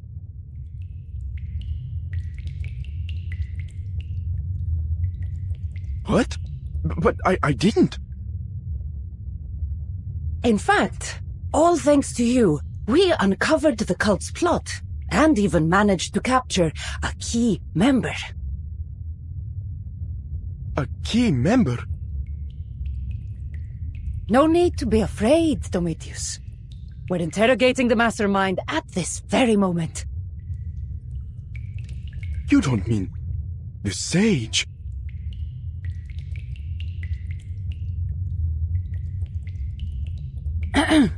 And just think, Domitius, it was all because of you.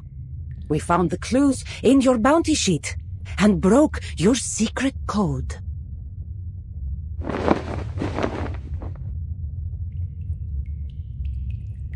But how did you decipher it? Ibatius hadn't told me how to read the Scitali.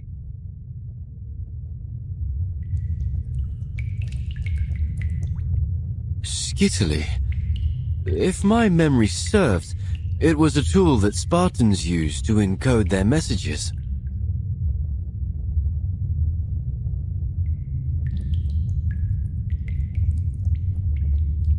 A flying apple? No. You mean you... Finally, we can end these theatrics. Did you discover what you needed to, Apple? Knowing that it is a Skitali solves one major hurdle. However, we will still need the key to decipher it. Well then, it seems like we still have some use for you.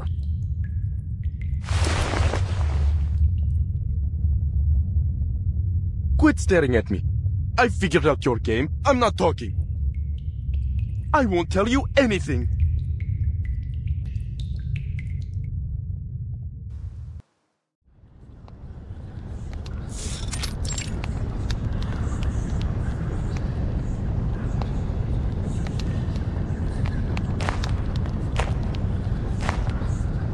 Do you guarantee the safety of this place? Of course, Deimos. A foolish cultist has been locked up in the Athenian prison, but he wouldn't dare speak out. Besides, the Evsoni are busy with the Dionysia and thinned out to fight in the battle for Potidea. They don't have time for us. Besides, with you here, there is nothing to fear. Even if some meddling Mystios were to discover us, you would end them in a heartbeat. Not much is true, Pendaros. But my skill will be no excuse for your failure. You had best remember that. And what of your coded messages? Are you certain our plans are secure? Worry not, Deimos. The Athenians shall never decipher it. We've utilized the Scitali. I believe you may be familiar with it, being a Spartan. You do know that the Misthios with the broken spear is a Spartan as well? Yes, but she was not raised as a warrior of Sparta. She would not have learned the means of deciphering it. We shall see. And as for the code, you've hidden it in these files? Though they may appear ordinary, they are anything but. The key is hidden in the handle. Even if the file or one of our craftsmen were to fall into the hands of the Athenians, they would remain baffled by the code. So our plans remain concealed in shadow. Even as they search vainly for answers, our coded message already lies hidden in plain sight, within the temple. Yet none will know it, until it is time to strike. You had best hope that all is as you say. I will not have anything stand in my way this time.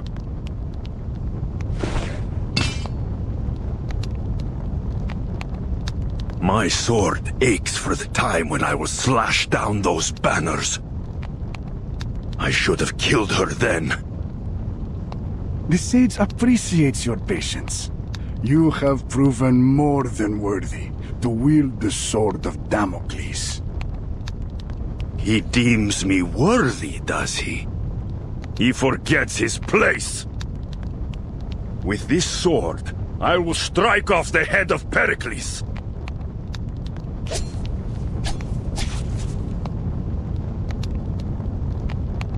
Let Athens be enlightened. Let Athens be enlightened. I have a question.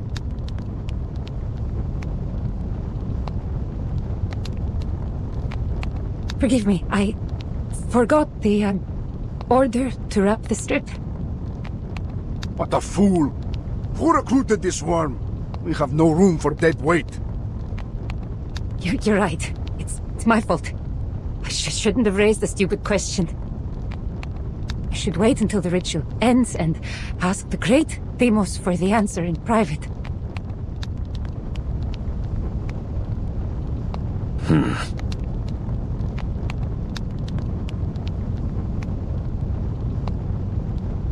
People say that the mighty god Deimos possesses wisdom beyond the ken of mere mortals.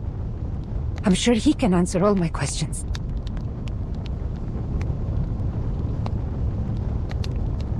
Shut your mouth, pig! Deimos' time is precious! How dare you waste his time on such a stupid question? Get over here. I'll show you. But this is the last time. Oh, thank you. Thank you for your guidance. And thank you for your wisdom, O Chosen One.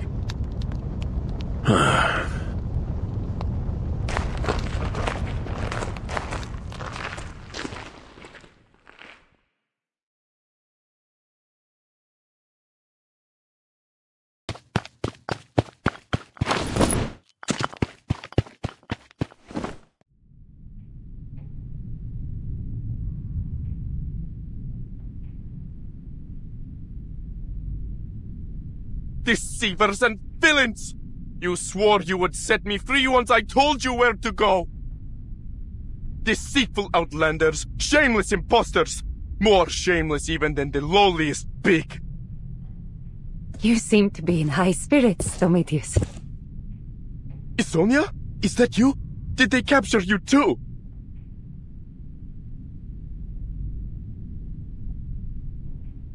No. You're not Sonia. Her arms are not quite so bulky. And I am not quite so stupid.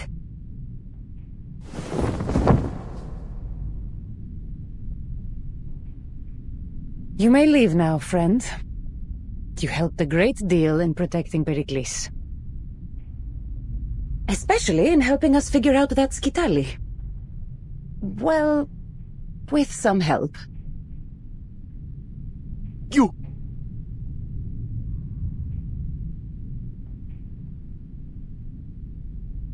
Enough. In fact, sir, I owe you a great debt. If you hadn't mentioned Skittily, this apple might never have uncovered the secrets of your cult's communication. Who would have guessed that my chief mate was such a scholar, eh? I never heard of a Spartan crispology before. There is a cryptographer I've worked with at the Foundation. We often shared research and discussed the latest developments in the field. You'd probably be familiar with the name. Oi! Stuff a sock in all that egghead talk, will you? I get enough of it at work.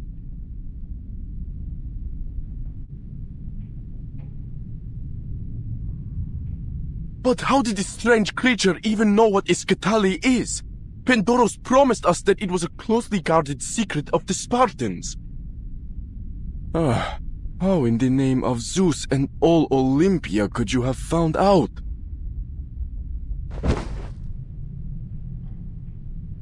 With a little more time, I do believe he might figure out we're time travelers. All the better that he's insensible now. I salute your commitment to keeping our secret, Mr. Domitius. Of course, learning that the file was a Skittily was just the beginning. It's one thing to know of the existence of a cipher, and another to know how to read its code.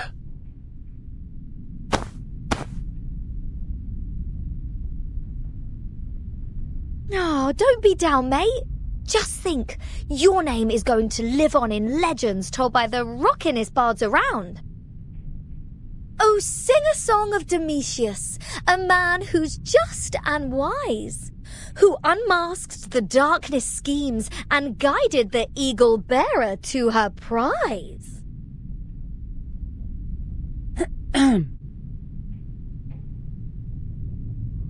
Just think of the rewards that Pericles will bestow on you for saving him. Enough! Enough! Just let me die in here. I'm warm food either way.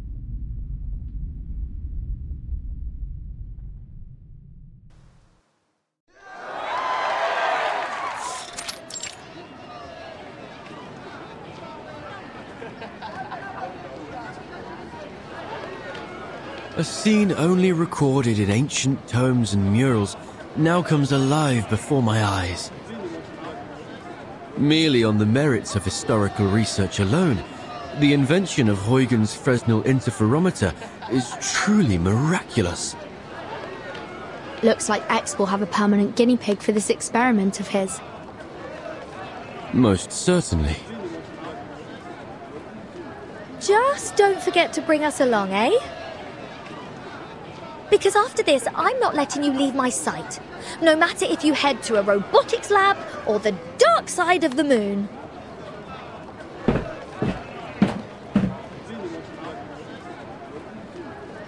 Fellow Athenians and distinguished friends from every polis, it is with great joy that we gather here to mark the beginning of the Dionysia. Tragedy is an eternal art form that speaks an enduring truth, and just as it endures, so too shall our civilization.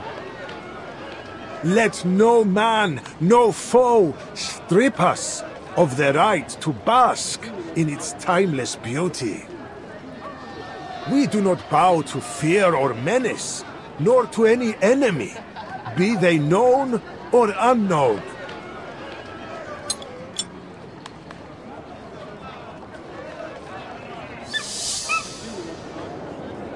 Επί Διόνυσος άρχεται και γλαύξ της Αθηνάς ψιθυρίζει, Δήμος καταβήσεται εις τον κόσμον.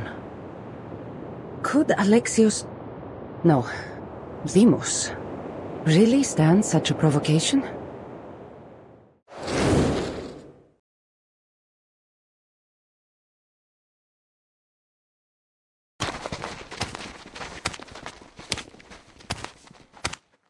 Pericles, soon enough the cult will claim you. A necessary sacrifice to unify the Greeks. Protect Pericles! I cannot believe what has become of you. You arrived much faster than I thought, Misthios. I should have known better than to trust in that secret code.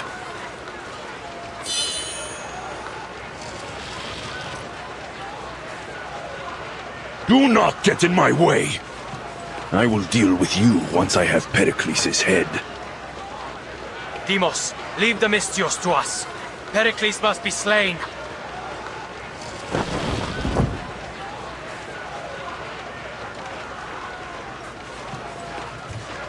You will not run from me again.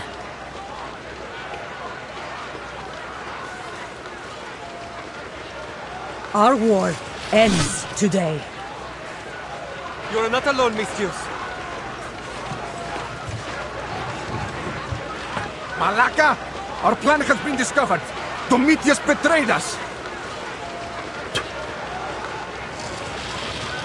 There is no end to the punishment that awaits him! Calm down, Orestes. Have faith in the sage's plans. These brutes stand no chance against our numbers. Kill them all!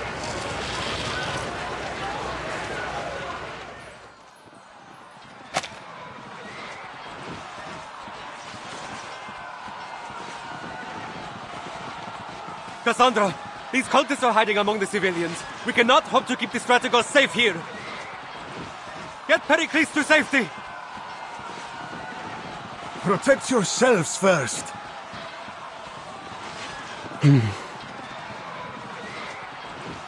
You've done all that you could to prevent this, Cassandra. It was my hubris that led us to hold the Dionysia. I must accept my fate.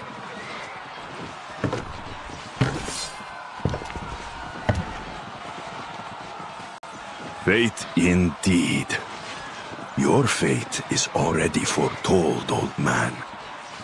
We have arranged each and every moment. Do you think knowing our plan would be enough to stop it? Look at the death you have brought on your own people.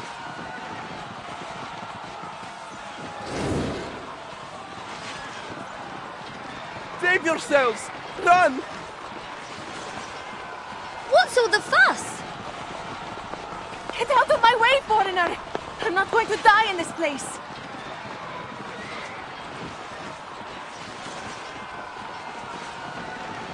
Hold on, madam. You're headed the wrong way. I'm not leaving. If we let the Dionysia end this way, it will surely bring his wrath down on Athens. I fear the gods more than I fear the blades of men. Regulus, Mr. Apple, we need to help Cassandra. What's your plan then? Because I don't see a way to get through that bloody mosh pit. Not that I've ever been to a gig with this many swords. Maybe not. But there might be some value in looking at this in the same way as one might manage a rowdy music festival. Even the wildest crowd can be swayed by the right performance.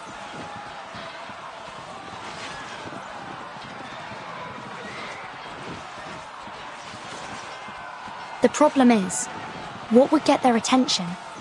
A story, maybe? One of Dionysus's legends? Or maybe a crowd-pleasing epic? Vertin, if you're in need of some historical suggestions, this apple is ready to assist.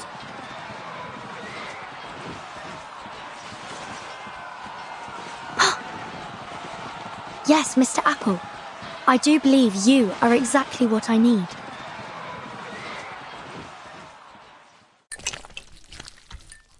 Wait, now, hold on. Will either of you tell me why you've decided to gild me again? I'll ask you to stop wriggling, Mr. Apple. This paint is all we've got left from making our masks. Fab! Oh, but you missed a spot. A little more gold over here, please. A song descends from a lamp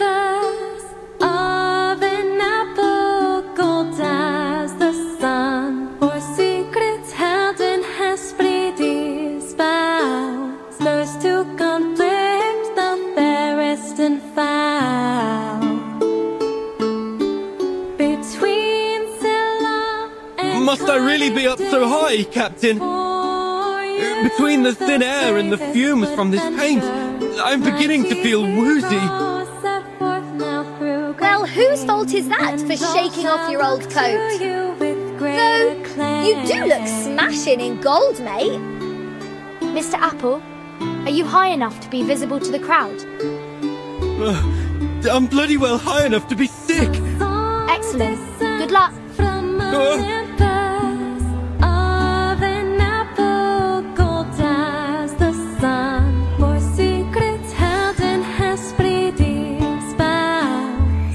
Hello, Athens! Allow me to direct your eyes to the skies.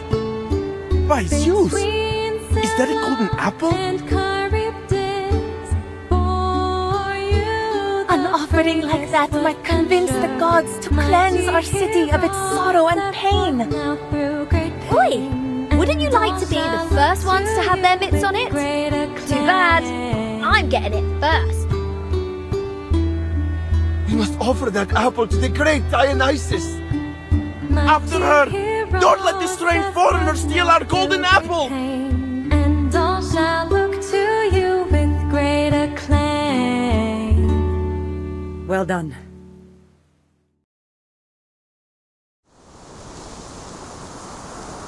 Is this also part of your plan?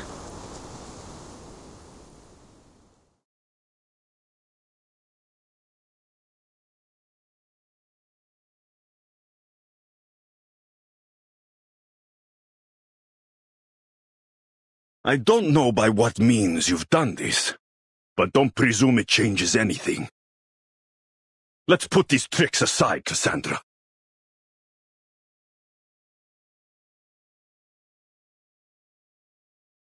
This isn't what I want, Alexios.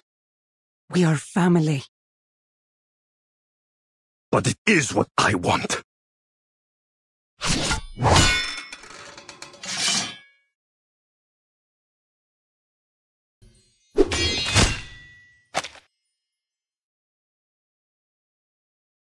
Impossible. Nothing is impossible. Not even redemption.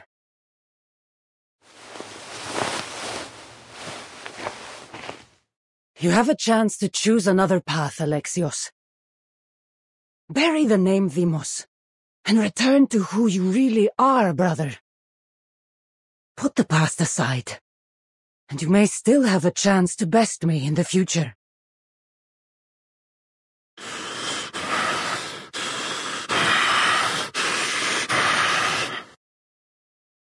The fates have already made their choice. Our destinies must take us on different paths.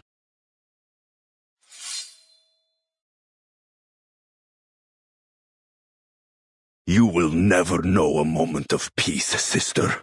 I will kill you, and all you hold dear. Retreat!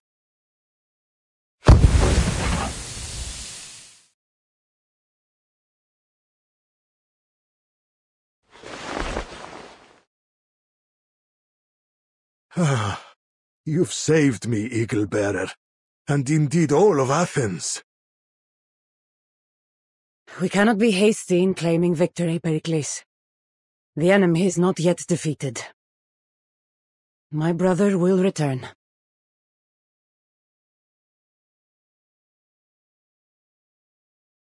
The fates will bring what they will, but for now the battle is won, my friend. Athens will survive another day, thanks to you. I have done my duty as a Misthios, nothing more. Besides, I said that my services would cost you. Of course, on matters of payment, my honor is unwavering. But for now, you must rest until you can make your way to Kos Island to see Hippocrates about your injuries.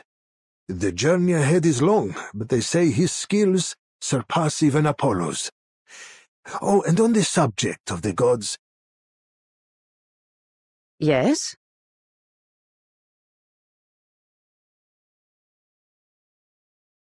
what is the nature of that talking apple that appeared over the plaza? Could it be the same golden apple spoken of in myth?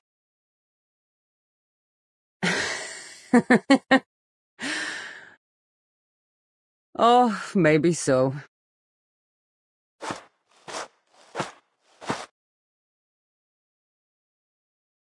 Oh, if it isn't my dear Cassandra.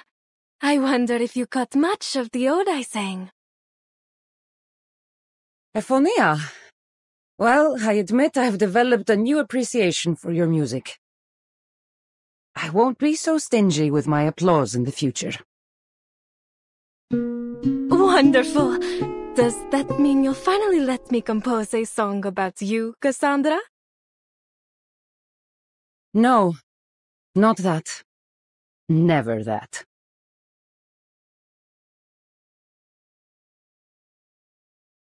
Now, have you seen our friends?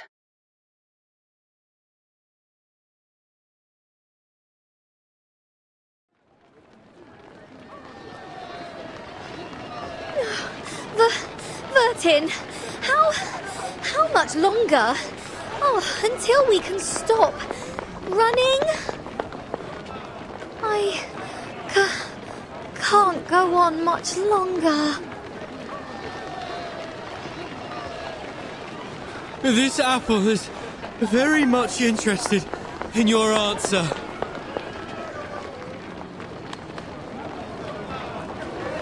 Just hang in there. Keep a stiff upper lip, you two. And if all goes well, I'll make sure to requisition some sherry and Dr. Papa to celebrate. And a whole bunch of records.